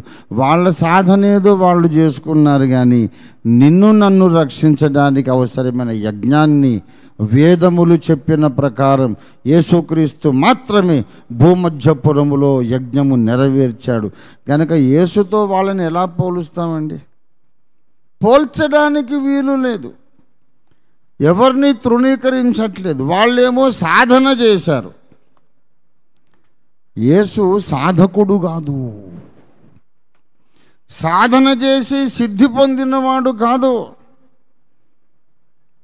యేసు ఎవరు అంటే ఆది యందుండిన నాద బ్రహ్మమే యేసు. నువ్వు ఈ సాధకులు ఎవరినైనా ఈయనే నాద బ్రహ్మం అని చెప్పగలవా? ఏమండి, ఇతడే యజ్ఞం. ఎవడు యజ్ఞం అయ్యాడు? యజ్ఞమైన వాడు ఇంకొకడు లేడు. అదే శుక్ల యజుర్వేదం 31వ అధ్యాయం. ఎన్నో అధ్యాయం చెప్పాను? 31వ అధ్యాయం ప్రారంభము నుండి చదవండి. అనేక ఆటంకములను అధిగమించి నేను ఆ మహాపురుషుని రూపమును తెలుసుకున్నాను. యజ్ఞమగుటకు పుట్టినటువంటి ఇతడు తప్ప ఇంకొక అవతారము లేదు అని వేద ఋషి శుక్ల యజుర్వేదం 31వ అధ్యాయంలో చెప్పాడు. ఇతడు తప్ప ఇంకో అవతారం లేదనేసాడు. దేవునికి స్తోత్రం కలుగును గాక. భగవంతుడు చాలా అవతారాలు ఎత్తాడని నువ్వు చెప్తున్నావు. అసలు ఒకటే అవతారం అండి, రెండో అవతారం లేదని శుక్ల యజుర్వేదం చెప్పింది. వేదము నమ్ముదామా, వీళ్ళ ప్రచారం నమ్ముదామా? వేదమే ప్రామాణికము అన్నారు వివేకానందుల వారు. కనుక ఒక్కడే ఒక అవతారము. ఆయనేమో యజ్ఞము కావడానికి పుట్టాడు. అడ్రస్ ఏమో భూమధ్యపురము. Undoubtedly Vedas prophesied about Jesus Christ. మిగిలిన వీళ్ళు సాధకులు, సాధన చేసి ప్రాణములోని శక్తిని సాధన చేసి కొన్ని అతీత శక్తులు వాళ్ళు సాధించారు. వాళ్ళ తలకాయ తీసి పక్కన పెట్టి మళ్ళీ తగిలించుకునే అంత సాధకులైతే అయి ఉండొచ్చు, కానీ నిన్ను అగ్నిగుండంలో పడకుండా మాత్రం వాళ్ళు తప్పించలేరు. అంతగా వాడు సాధన చేసింది అక్కడ కూడా పనికొస్తే నీ తలకాయ కూడా తీసి పక్కన పెట్టగలడు. అంతకంటే నీకేం మేలు చేయలేడు. మనకు తలకాయలు తీసి పక్కన పెట్టేవాడు మనకు అక్కర్లేదు. అగ్నిగుండంలో పడకుండా మన పాపములను పరిహరించే పరిశుద్ధుడు కావాలి. ఆయన యేసుక్రీస్తు ఒకడు మాత్రమే. దేవునికి స్తోత్రం కలుగునుగాక. కనుక ఇవాళ మనం ముగించేస్తున్నాం. మనము మంచి సమరయుడి సేవ చేద్దాం. పేదలకు, అనాథలకు అన్నదానము, వస్త్రదానము, పోషణ అన్నీ చేద్దాం. నేను చేస్తాను, నేను చేశాను, చేస్తాను, చేస్తున్నాను అనే సంగతి అందరికంటే ముందు మీకు తెలుసు. కానీ మన జీవిత ప్రధాన గమ్యం అది కాదు.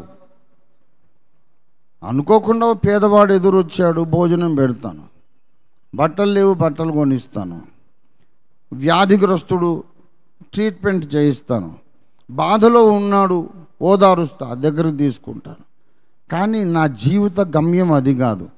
బాబూ, దేవుడు ఎవరో, నిన్ను నన్ను సృష్టించిన ఆయన ఎవరో నువ్వు తెలుసుకోవాలి.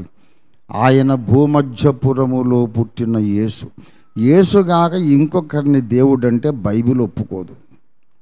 దేవుడొక్కడే అన్నాడు. దేవుడి స్తోత్రం కలుగునుగాక. 1 తిమోతి పత్రిక 2వ అధ్యాయం 5వ వచనంలో దేవుడొక్కడే, దేవునికి నరునికి మధ్యవర్తి ఒక్కడే. దేవునికి స్తోత్రం కలుగునుగాక.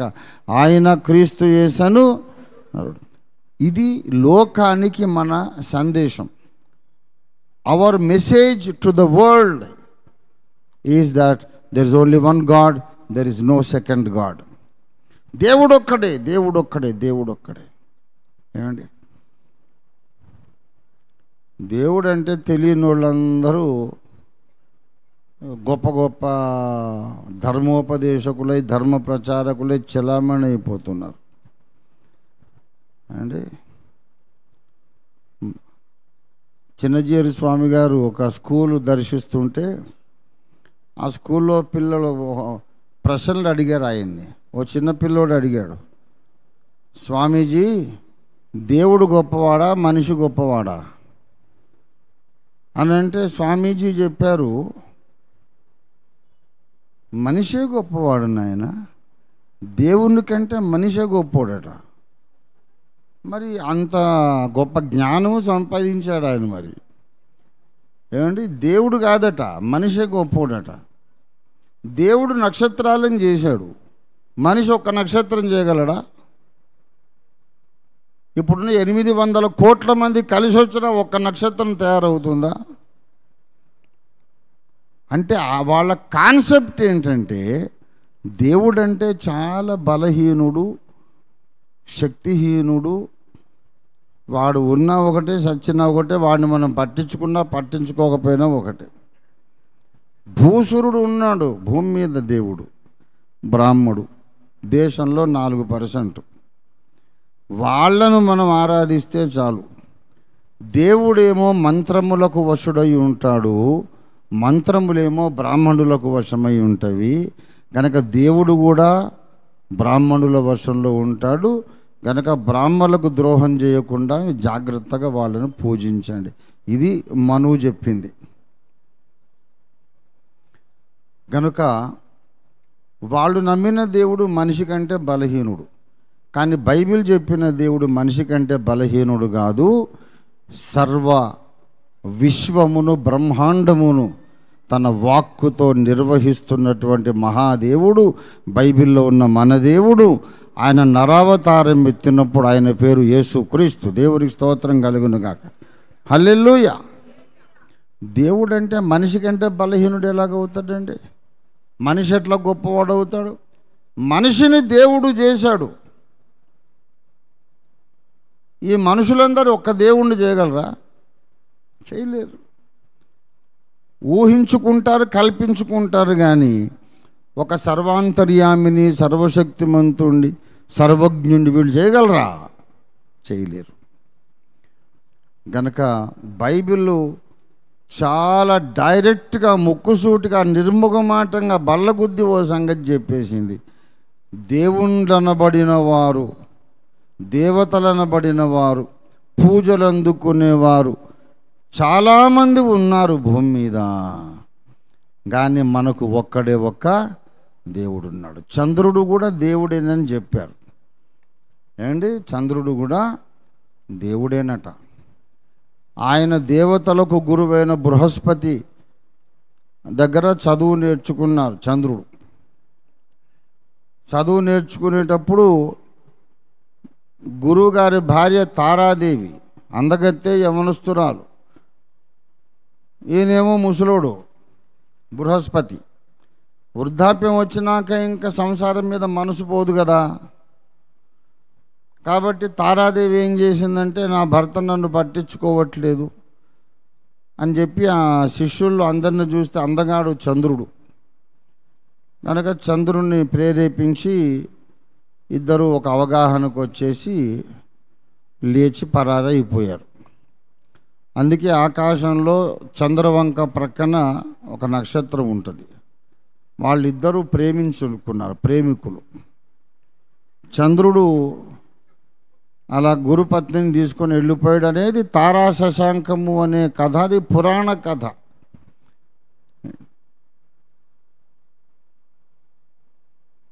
అదే చంద్రుడి మీద మొన్న వీళ్ళు పోయి చంద్రయాన్ నౌకను దింపారు. నేను అడిగాను, మీరు పోయి చంద్రయాన్ నౌక దింపారు కదా, గురువు భార్యను లేపుకుపోయినాడు వీడేనా ఇంకొకడు ఉన్నాడా? వాని ముఖమంతా బాగా దున్నేసేయండి, పనికి మాలినోడ ఏదో గురువు భార్య మీద కన్నేస్తావరా నువ్వని. వాడు వీడేనా ఇంకొకడా అని అంటే అట్లా మీరు మీరు మాట్లాడడానికి వీలు లేదు, మీరు ప్రశ్నలు అడగడానికి వీలు లేదు. చంద్రుడు దేవుడట. పోనీ వాడు దేవుడైతే లేచిపోవడం కూడా కరెక్ట్గా రాలేదు వాడికి. వీళ్ళు చంద్రయాన్ పోయి చంద్రుడి మీద దిగిన తర్వాత తారాదేవి పోయి కోట్ల మైళ్ళ దూరం ఉంది. కోట్ల మైళ్ళ దూరం ఉండడానికి లేచిపోవడం ఎందుకు? కనీసం దగ్గరుండి కాపురమైనా చేయాలి కదా. ఇంతకంటే గురు ఆశ్రమం పెట్టరు, కనీసం దగ్గర దగ్గర చూసుకుంటారు.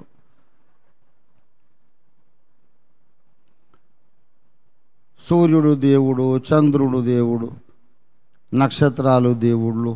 ఏమండి, చాలా దేవుళ్ళను వీళ్ళు కల్పించుకున్నారు. కానీ బైబిల్ చెప్పేది ఏంటంటే, ఈ సూర్యుడిని, చంద్రుణ్ణి, నక్షత్రాలను, గ్రహమండలాలను సృజించిన నాద బ్రహ్మమే అసలైన దేవుడు.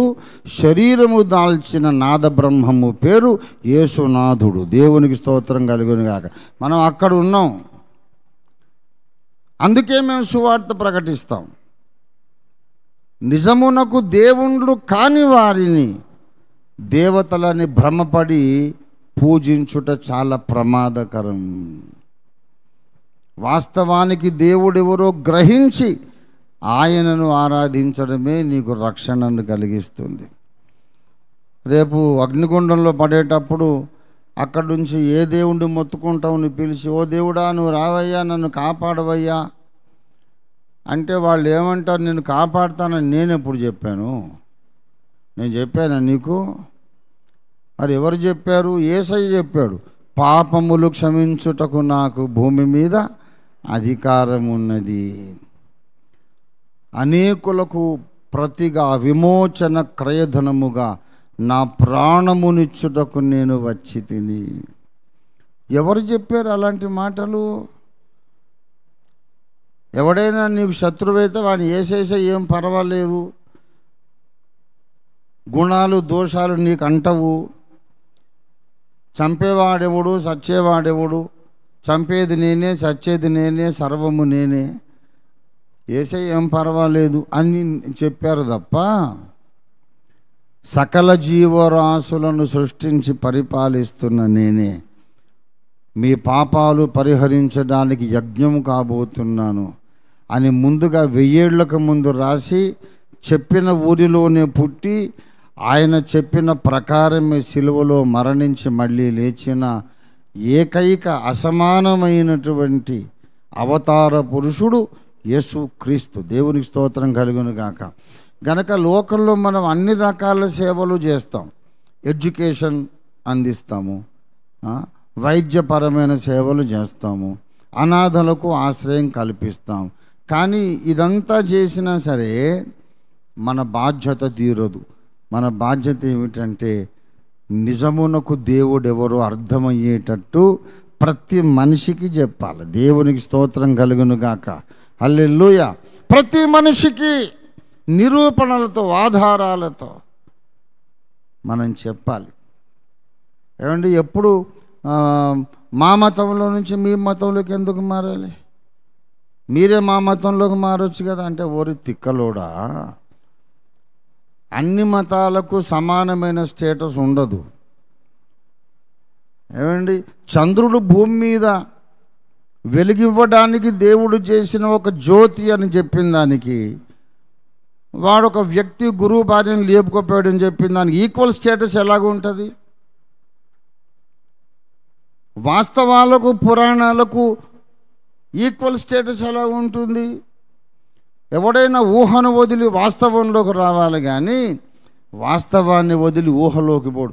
ఇప్పుడు భూమి మీద వెలిగించుటకు చంద్రుడు జ్యోతి అనే నమ్మకం బైబిల్ నాకు చెప్పింది. ఇది వదిలేసి చంద్రుడు గురువు భార్యను తీసుకుపోయాడని నమ్మే దాంట్లో నేను రావాలా? ఇప్పుడు వస్తాను, మరి నన్ను కన్విన్స్ చేసి చెప్పు, ఎలాగ వచ్చాడు? అంత కష్టపడి లేచిపోయి ఆమె ఎందుకు కోట్ల మైళ్ళ దూరం ఉంది? అశాస్త్రీయమైన నమ్మకాల నుండి ఎవడైనా శాస్త్రీయ నమ్మకాల్లోకి రావాలి. ఊహాజనితమైన కాల్పనిక కథలలో నుండి వాస్తవములోనికి మనుషులు రావాలి, కానీ రివర్స్లో పోకూడదు. ప్రియులారా, ప్రతి ఒక్కరూ తమకి ఇష్టం వచ్చిన మతాన్ని నమ్ముకోవచ్చు, అభ్యంతరం లేదు. కానీ కాస్త పురాతత్వ శాస్త్ర ఆధారాలు ఉన్న ఏదో అది నమ్మండి, లాజిక్కు నిలబడేదేదో అది నమ్మండి. వేదములో ఉన్నటువంటి ఆధారాల ప్రకారం ఏ అవతారం మ్యాచ్ అవుతుందో దాన్ని నమ్మండి.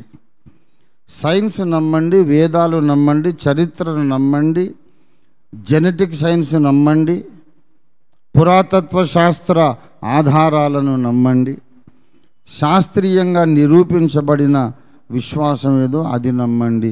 లేకపోతే రేపో మాపో కన్ను మూసి గుట్టుకుమంటాం, మన ఆత్మ వెళ్ళిపోతుంది. అవతలకి వెళ్ళిన తర్వాత దేవుని ఉగ్రత మన మీద మండుతుంది.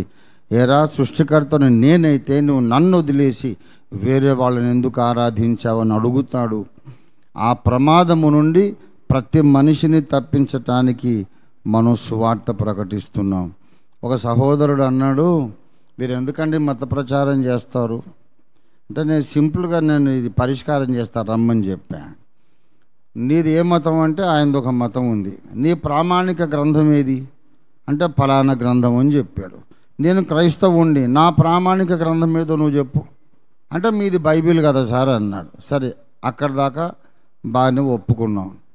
ఇప్పుడు నీవు నమ్మిన ప్రామాణిక గ్రంథంలో మనం నమ్మినటువంటి సత్యాన్ని ప్రపంచమంతటా చాటించు అని ఒక వాక్యం ఉందా ఎక్కడైనా? మా దగ్గర అట్లా రాసలేదు సార్. మరి మా దగ్గర ఉంది. సర్వలోకమునకు వెళ్ళి సర్వ సృష్టికి సువార్త ప్రకటించు, నమ్మిన వానికి నమ్మి బాప్తిస్మం పొందితే రక్షణ, నమ్మని వానికి శిక్ష విధింపబడును.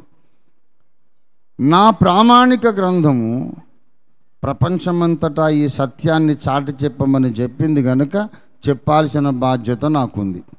మరి నీ గ్రంథము నీకు ఆజ్ఞాపించలేదు కదా, మీరెందుకు అమెరికాలో ఆస్ట్రేలియాలో పోయి చెప్పుకుంటున్నారు? నీ గ్రంథానికి లోబడి నువ్వు ఉండు. నీ గ్రంథానికి లోబడి నువ్వు ఉంటే ఏమనుకోవాలంటే, ఏ పేరున పిలిచినా దైవం ఒకటే, ఏ రూపంలో కొలిచినా దైవం ఒకటే. వీళ్ళు యేసు అని ప్రార్థించినా అల్లా అని ప్రార్థించినా మా దేవుడికే చేరుతుంది అనుకొని నోరు మూసుకొని ఉండాలి. మా చర్చల మీద దాడులు ఎందుకు, మానభంగాలు ఎందుకు, అత్యాచారాలు ఎందుకు? ప్రచారం చేయడానికి నీ గ్రంథంలో నీకు ఆజ్ఞ లేదు, కానీ ప్రచారము చెయ్యమని నా గ్రంథంలో ఆజ్ఞ ఉంది. మరి నా గ్రంథాన్ని నేను లోబడాలి కదా. నువ్వు మానేసేయి ప్రచారం. ఎందుకు మానేస్తామంటే మీరు చెప్పుకుంటున్నారంటే మేము చెప్తున్నాం కనుక ఆ స్పర్ధతో నువ్వు చెబుతున్నావు. కానీ చెప్పమని మీ గ్రంథంలో లేదుగా. లేదండి, ఈ పరిస్థితి వస్తుంది అనుకుంటే ముందుగా మేము రాసుకునేవాళ్ళం అనేవాడు. అట్లా రాసుకునే బాబు, మీకు అవసరం కొద్దీ మీరు ఎప్పుడెప్పుడు ఏం అవసరమో అప్పుడప్పుడు రాస్తూ పోయారు. గనుక తర్కమునకు శాస్త్రీయ పరిశోధనకు నిలవగలిగిన విశ్వాసమేదో, వేదముల చేత నిరూపించబడిన విశ్వాసమేదో దాంట్లోనికి మిగతా వాళ్ళందరూ రావాలి. కానీ వేదము, చరిత్ర, విజ్ఞాన శాస్త్రము అన్నీ కలిసి నిరూపించిన దాన్ని వదిలేసి మేము ఊహల్లోకి రాలేము. అలా రమ్మని మీరు అడగకూడదు, తప్పు. నువ్వైనా నేనైనా కల్పనలో నుండి వాస్తవంలోనికి రావాలి. అందుకే సువార్త ప్రకటిస్తున్నా. దేవునికి స్తోత్రం కలుగును గాక. హల్లెలూయా. కనుక ప్రియులారా, మన జీవిత పరమార్థం ఏంటి చెప్పండి? నిజమైన దేవుణ్ణి మానవ జాతికి పరిచయం చేయడం. అది మన జీవిత ధ్యేయం. కంఠంలో ఊపిరున్నంత వరకు మనం ఈ పని చేస్తూనే ఉండాలి. ఊపిరి వెళ్ళిపోయిందనుకోండి, ఆ దేవుని దగ్గరికి వెళ్ళిపోతాం. దేవునికి స్తోత్రం కలుగును గాక. నాకు ఇబ్బంది లేదు. ఒకవేళ నేను పైలోకానికి వెళ్ళిపోయినాక మిగతా దేవతలందరూ వచ్చి నా ముందు నిలబడి, నువ్వెందుకయ్యా నువ్వు ఆ దేవుణ్ణి నమ్మావు, ఇండియాలో పుట్టి మమ్మల్ని ఎందుకు నమ్మలేదు అంటే నేను చెడు కూడా ఆడుకుంటా వాళ్ళతో. మంచిది స్వామి, మీలో ఎవరైనా పాపములు క్షమించుటకు నాకు అధికారం ఉన్నది అని మీలో ఎవరైనా ఎప్పుడైనా చెప్పారా అంటే మేము చెప్పలేదా అంటారు. పోనీ వేదము చెప్పిన ప్రకారము, శుక్ల యజుర్వేదం చెప్పిన ప్రకారం భూమధ్యపురములో పుట్టినోళ్ళు మీలో ఎవరైనా ఉన్నారా? అంటే వేదం చెప్పిన దగ్గర పుట్టకుండా ఇంకో దగ్గర పుట్టిన నిన్ను నేను ఎందుకు నమ్మాలి? ఇట్లాంటి 1000 ప్రశ్నలు నేను నా దగ్గర చెడుగుడు ఆడేస్తా. నేనే మార్గమును, నా ద్వారా తప్ప ఎవడు మోక్షానికి రాడని మీరు చెప్పారా? చెప్పలేదే. మరి చెప్పనోళ్ళు ఎందుకు నమ్మలేదని నన్ను ఎందుకు అడుగుతున్నారు? ఈ ప్రకటనలు చేసిన యేసుకు అలా అడిగే హక్కున్నది. దేవునికి స్తోత్రం కలుగును గాక. ఎందుకు నమ్మలేదని అడుగుతాడు. ఎందుకంటే నేనంత సీరియస్గా అనుకోలేదులేండి, పర్లేదులే అనుకున్నాను, ఇంత సీరియస్ మ్యాటర్ అనుకోలేదని వెర్రిమొర్రి సమాధానాలు చెబితే తర్వాత అగ్నిగుండమే గతి. మనం ఎందుకు క్రీస్తుని గూర్చి ప్రచారం చేస్తాము? ప్రతి మనిషిని అగ్నిగుండము నుండి తప్పించాలి. అలా తప్పించగలిగిన దేవుడు ఒకడున్నాడు. ప్రతి మనిషిని అగ్నిగుండంలో పడకుండా తప్పించడానికి మనవంతు కృషి చేయాలని సువార్త ప్రకటిస్తున్నాం. ప్రేమ చూపండి, అన్ని రకాల పరిచర్యలు చేయండి. కానీ ఎంత భోజనం పెట్టినా, ఎన్ని డబ్బులు ఇచ్చినా సువార్త చెప్పకపోతే నీ బాధ్యత నువ్వు నెరవేర్చలేదన్నమాట. సువార్త చెప్పని ప్రతి క్రైస్తవుడు చెప్పటం చేత కాకపోతే చెప్పేవాడినైనా చెప్పించాలి. నువ్వు సపోర్ట్ అన్న చేయాలి, కనీసం చెప్పేవాళ్ళని పంపించాలి. నీవు డైరెక్ట్లీ ఆర్ ఇండైరెక్ట్లీ సువార్త ప్రకటన కొరకు నీవు పని చేయకపోతే దేవుని ముందు దోషిగా నిలబడతావు. నేను పెద్ద బహుమానాల కొరకేం సేవకు రాలేదండి. నాకు జీవ కిరీటము, నీతి కిరీటము, సింహాసనం అవన్నీ మాకెందుకండి? అవన్నీ మీరే తీసుకోండి. నేను చెప్తున్నా, నాకేమి కిరీటాలు వద్దు, ఏమి సింహాసనాలు వద్దు. నన్ను నరకము నుండి తప్పించటానికి యజ్ఞమై లేచిన ఆ విరాట్ పురుషుడు యేసును ఒక్కసారి కళ్ళారా చూసి, ఆయన అనుమతిస్తే ఆయన పాదాలు ముద్దు పెట్టుకొని తర్వాత నిత్యత్వం అంతా ఆయన్ను చూస్తూ ఉండిపోతానంతే. నాకు సింహాసనం అక్కర్లేదు, కిరీటం అక్కర్లేదు. ఎందుకు సువార్త చెబుతున్నా? ఈసీఐలో జాబ్ ఎందుకు వదిలేశాను? ఎందుకు దెబ్బలు తిన్నాను? ఎందుకు నెత్తురు కార్చాను? ఇప్పటికింగా నా తల పగిలిపోయి అతుక్కున్న కాలువ కనపడుతుంది ఇక్కడ మీకు చూడండి. ఎందుకు దెబ్బలు తిన్నాం? ఎందుకు రక్తం చిందించాం? బహుమానాల కోసం కాదు, మనస్సాక్షి నిర్దోషంగా ఉండాలి. నా ఇంటి చుట్టుపక్కల ఉన్నవారు, నా దేశ ప్రజలు అగ్నిగుండంలో పడుతున్నారు, సత్యమేదో తెలియక ఊహల్లో బ్రతుకుతున్నారు. వారిని రక్షించడానికి నేను ప్రయత్నం చేయకపోతే నేను ఈ లోకాన్ని వదిలేస్తాను, వాళ్ళు వదిలేస్తారు. వాడు అంటాడు అప్పుడు, ఏమండి నీకు సత్యం తెలుసు కదా, ఒక్కసారి నాకు ఎందుకు చెప్పలేదంటే అప్పుడు ఏం జవాబు చెప్తాం? నువ్వు ఒక మంచి మనిషివైతే, మానవత్వం ఉంటే, నీ పొరుగువాడిని అగ్నిగుండంలో పడకుండా తప్పించడానికి కనీసం నువ్వు ఒక ప్రయత్నం చేయాలి. ఆ ప్రయత్నమే సువార్త ప్రకటన. దేవునికి స్తోత్రం కలుగునుగాక. కనుక మనకి ఎన్ని కష్టాలైనా రాని, ఎన్ని ఇబ్బందులైనా ఉండని, మనం బ్రతికినంతకాలం, కంఠంలో ఊపిరి ఉన్నంతకాలం సువార్త ప్రకటనే మన జీవితానికి ప్రధాన కార్యక్రమం. దేవునికి స్తోత్రం కలుగునుగాక. క్రైస్తవులారా క్రైస్తవులారా అనే ఆ పాటలో జక్కయ్య గారు చక్కని మాట రాశారు. ఒక్క ఆత్మ అయిన గావరా ప్రభువు లెక్క అడుగునని ఎరుంగరా. క్రైస్తవులారా క్రైస్తవులారా క్రైస్తవులారా ఓ క్రైస్తవులారా, క్రీస్తు బోలి నడువరదేలా, ప్రభు క్రీస్తు యేసు కొరకు నిల్వరా. క్రీస్తు బోలి నడువరదేలా, ప్రభు క్రీస్తు యేసు కొరకు నిల్వరా.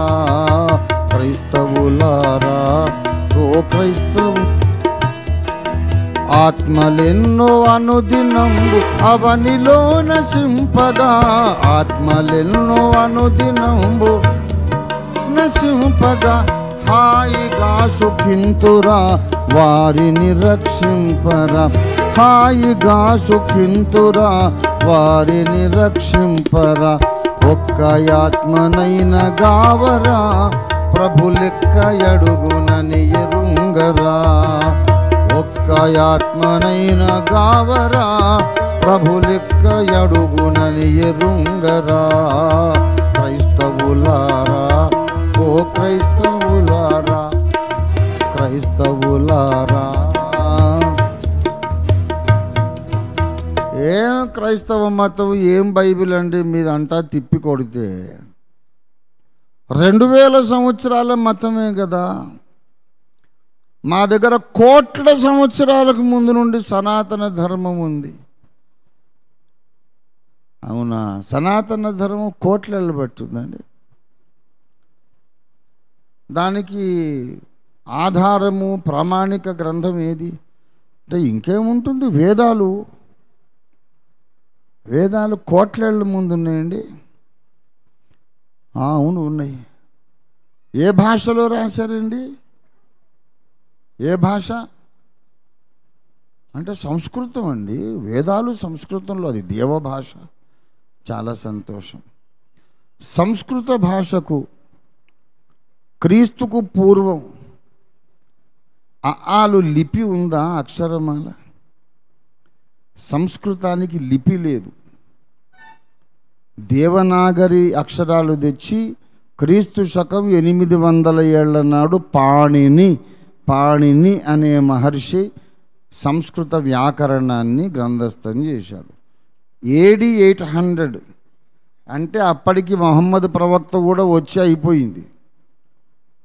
క్రీస్తు శకము నాడు మీరు దేవనాగరి లిపి పట్టుకొచ్చి ఇదే మా సంస్కృత లిపి అని మీరు అడుక్కొచ్చి, కోట్ల ఏళ్లకు ముందు సంస్కృత లిపి మీరు మొత్తం భూమి అంతా కుళ్ళబొడిచి తవ్వి సంస్కృతములో రాయబడిన క్రీస్తు పూర్వము నాటి డాక్యుమెంట్ ఒకటైనా మీరు ఇవ్వగలరా? నేను అడిగానండి. మన NKNR గార్డెన్లో నాకు సంస్కృతంలో వేదాలు తెచ్చి గిఫ్ట్ ఇచ్చారుగా పాతూరి రాధాకృష్ణమూర్తి గారు. ఫోన్ చేసి అడిగా,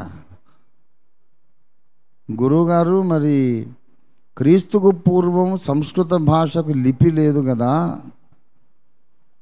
విమర్శకులు అంటున్నారు, మీ జవాబు ఏంటని అడిగాను.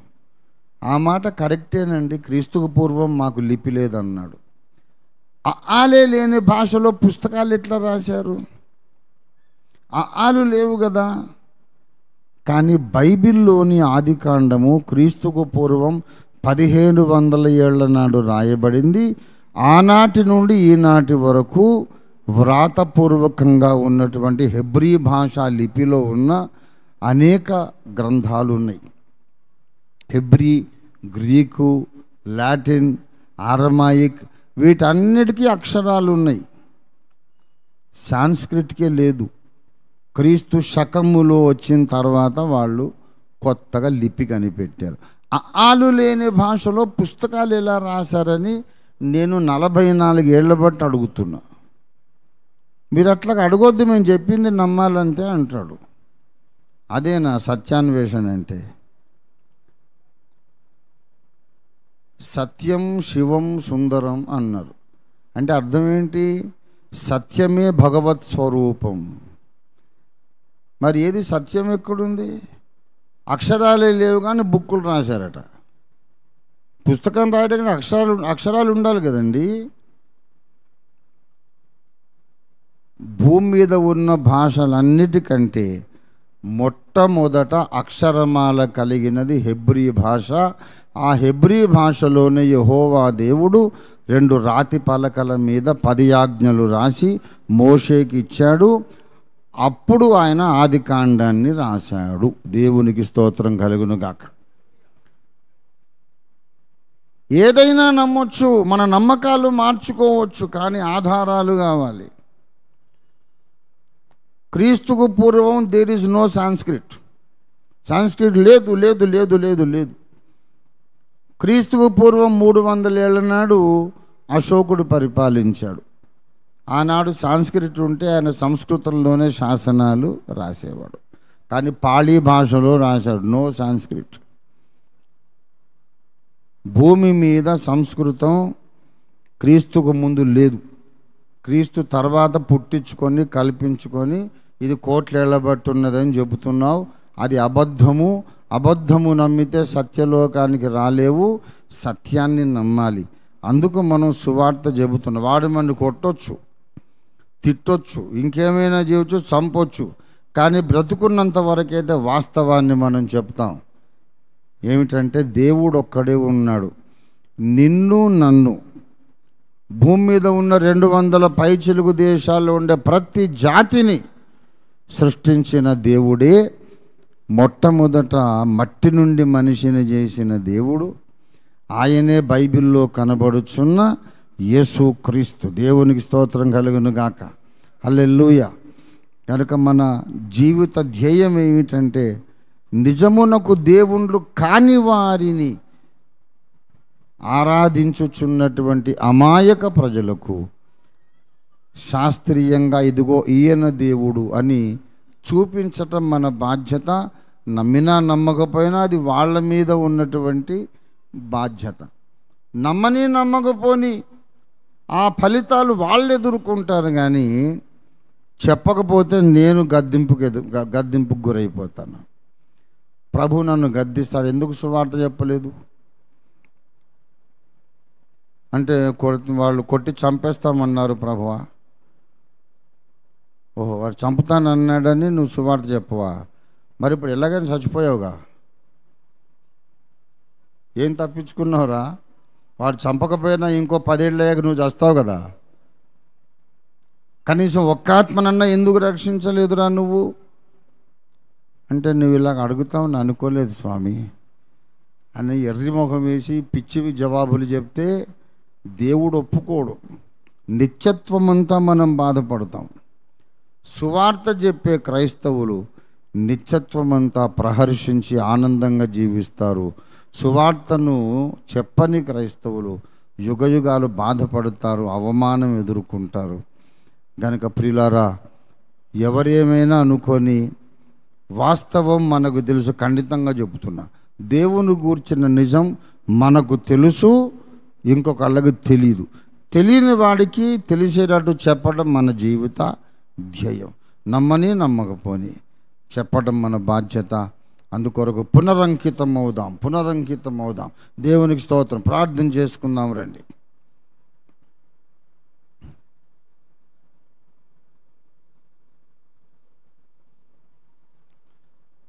ప్రతి ఒక్కరు కూడా యేసయ్యకు ఒక మాట ఇవ్వండి, ప్రభువుకు ఒక వాగ్దానం చేయండి.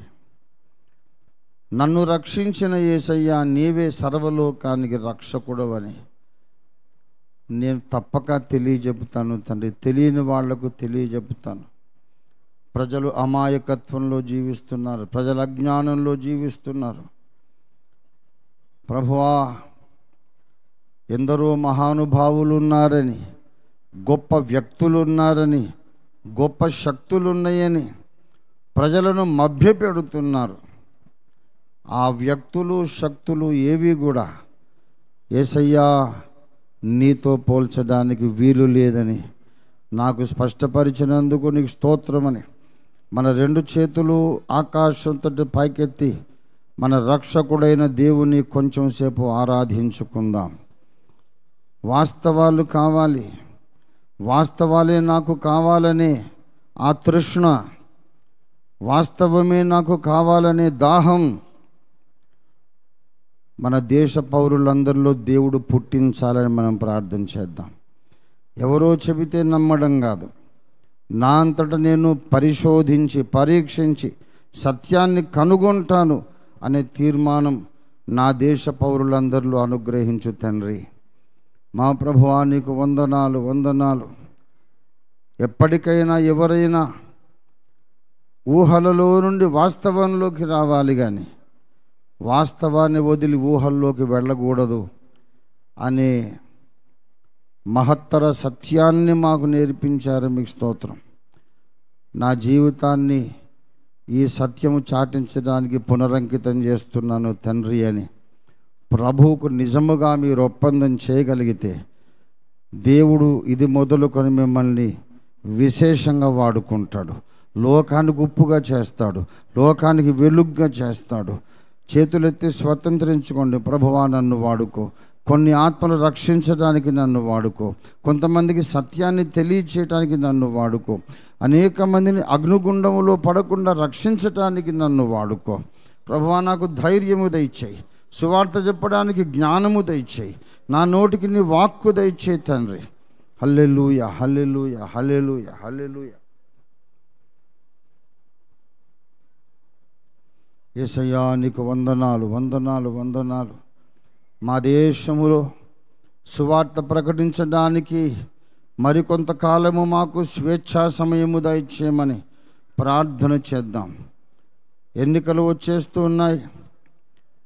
ఈసారి ఏ ప్రభుత్వ ఎన్నికైనా సరే వారు సువార్తను అడ్డగించకుండా, వారు సత్యానికి సహాయకులగునట్లుగా యేసయ్యా వారికి మంచి మనసు ఇమ్మని మనం ప్రార్థన చేద్దాం. ఏ పార్టీ గెలిచినా దేవునికి ఇష్టమైన పార్టీని గెలిపించుకుంటాడు, కానీ వాళ్ళు మంచి మనస్సు కలిగి సువార్తకు సహకరించున్నట్లుగా దేవుడు వారిలో మారు మనస్సు పుట్టించాలని మనం ప్రార్థన చేద్దాం. హల్లెలూయా, హల్లెలూయా. ముందున్నది అగ్ని పరీక్షా కాలం. సువార్త చెబితే కొడతారు, చంపుతారు. ప్రాణాలకు తెగించి మనము దేశాన్ని సువార్తతో నింపుదాం. ప్రియులారా, యేసు నీకు వందనాలు. నాకు ధైర్యం దయచేయి. అపవాది కట్టిన బంధకములను యేసునామములో త్రెంచి వేస్తున్నాం. ప్రతి ఒక్కరిలోకి నీ ధైర్యాన్ని రిలీజ్ చేస్తున్నాం. ప్రతి ఒక్కరిలోకి నీ పరిశుద్ధాత్మ శక్తిని రిలీజ్ చేస్తున్నాము తండ్రి. ఓ హల్లెలూయా, హల్లెలూయా, హల్లెలూయా. పిరికితనం గల ఆత్మను మీరు మాకు ఇవ్వలేదు కనుక నీకు స్తోత్రము తండ్రి. పిరికితనం గల ఆత్మను మాకు ఇవ్వలేదు కనుక నీకు స్తోత్రాలు. శక్తి, ప్రేమ, ఇంద్రియ నిగ్రహం గల ఆత్మను మాకు ఇచ్చినందుకు నీకు స్తోత్రం. హల్లెలూయా. రీ ఖాబారా రాబాష కరం దల రాబారాసి. హల్లెలూయా, హల్లెలూయా, హల్లెలూయా, హల్లెలూయా, హల్లెలూయా, హల్లెలూయా, హల్లెలూయా, హల్లెలూయా. ప్రేమ కలిగిన మా మహాపరిశుద్ధ తండ్రి, నీ వాక్యం మాలో ఫలింపజేయండి. ప్రభువా, దేవతలు అనబడిన వారు, దేవుళ్ళు అనబడిన వారు ఎన్ని లక్షల మంది కోట్ల మంది ఉన్నప్పటికీ వేదము మాకు చూపిస్తున్న దేవుడు యేసు ఒకడు మాత్రమే.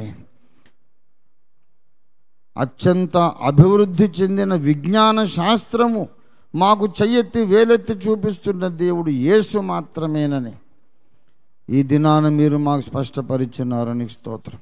ఈ సత్యాన్ని అంగీకరించడానికి, గ్రహించడానికి మా దేశ ప్రజలందరికీ, ప్రపంచ మానవులందరికీ మీరు ప్రభా జ్ఞానము దాయిచ్చేయండి. కల్పిత కథలు కాదు, కఠోర వాస్తవాలు, నిరూపించబడిన వాస్తవాలే నమ్మాలి అనే డీప్ రియలైజేషన్ మా దేశ ప్రజలందరికీ అనుగ్రహించండి. ఈ మహత్తరమైన సువార్త ప్రకటన మహోద్యమంలో మమ్మల్ని అందరినీ సైనికులుగా వాడుకోండి. అగ్ని జ్వాలలుగా మమ్మలను చేయండి. అగ్ని బాప్తిస్మం మాకు అనుగ్రహించండి. మమ్మను చూచిన ప్రతి ఒక్కరూ రక్షణ పొందినట్లు క్రీస్తు వ్యక్తిత్వం మాలో నింపండి, మాలో చెక్కండి. మా ప్రభు మమ్మను చూచిన ప్రతి ఒక్కరూ యేసును చూసినట్లు అనుభూతి పొందుటకు నీ పరిశుద్ధాత్మ ద్వారా మమ్మల్ని మలచమని ప్రార్థన చేస్తున్నాను. మా దేశమును ఆశీర్వదించండి. మా దేశానికి శాంతి సౌభాగ్యములు దయచేయండి. ఓ మా దేశంలో మా ప్రభువా సమాజాన్ని దయచేయండి. కులతత్వాన్ని నిర్మూలము చేయండి. మా దేశంలో మనుషులందరూ సమానముగా గౌరవం పొందే వ్యవస్థను సృష్టించండి. సహాయము చేసి మహిమను పొందమని యేసు నామములో స్తుతించి ప్రార్థిస్తున్నాం తండ్రి. మన తండ్రి అయిన దేవాది దేవుని శాశ్వత ప్రేమయు, సర్వ జగద్రక్షకుడైన యేసునాథుని అనంత కృపయు, పరిశుద్ధాత్మదేవుని తోడు దివ్య మనోహర సహవాసము చేరువచ్చిన మనకందరకు, భూలోకమందున్న సకల భక్త కోటికి ఇప్పుడు ఎల్లప్పుడూ సదాకాలము తోడయుండి సత్యలోక నివాసమునకై సిద్ధపరచునుగాక. ఆమేన్, ఆమేన్, ఆమేన్. యేసు రక్తమునికే జయము, ప్రభు యేసు రక్తమునికే జయం, ప్రభు యేసు నామమునికే సంపూర్ణ జయం. అపవాదికి నివాని సమస్త క్రియలకు అనంత నాశనం కలుగునుగాక. ఆమేన్.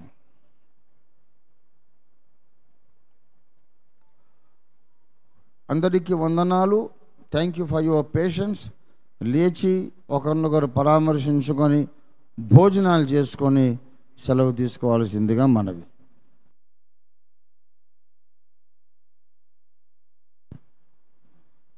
సురారం కృష్ణవేణమ్మ యొక్క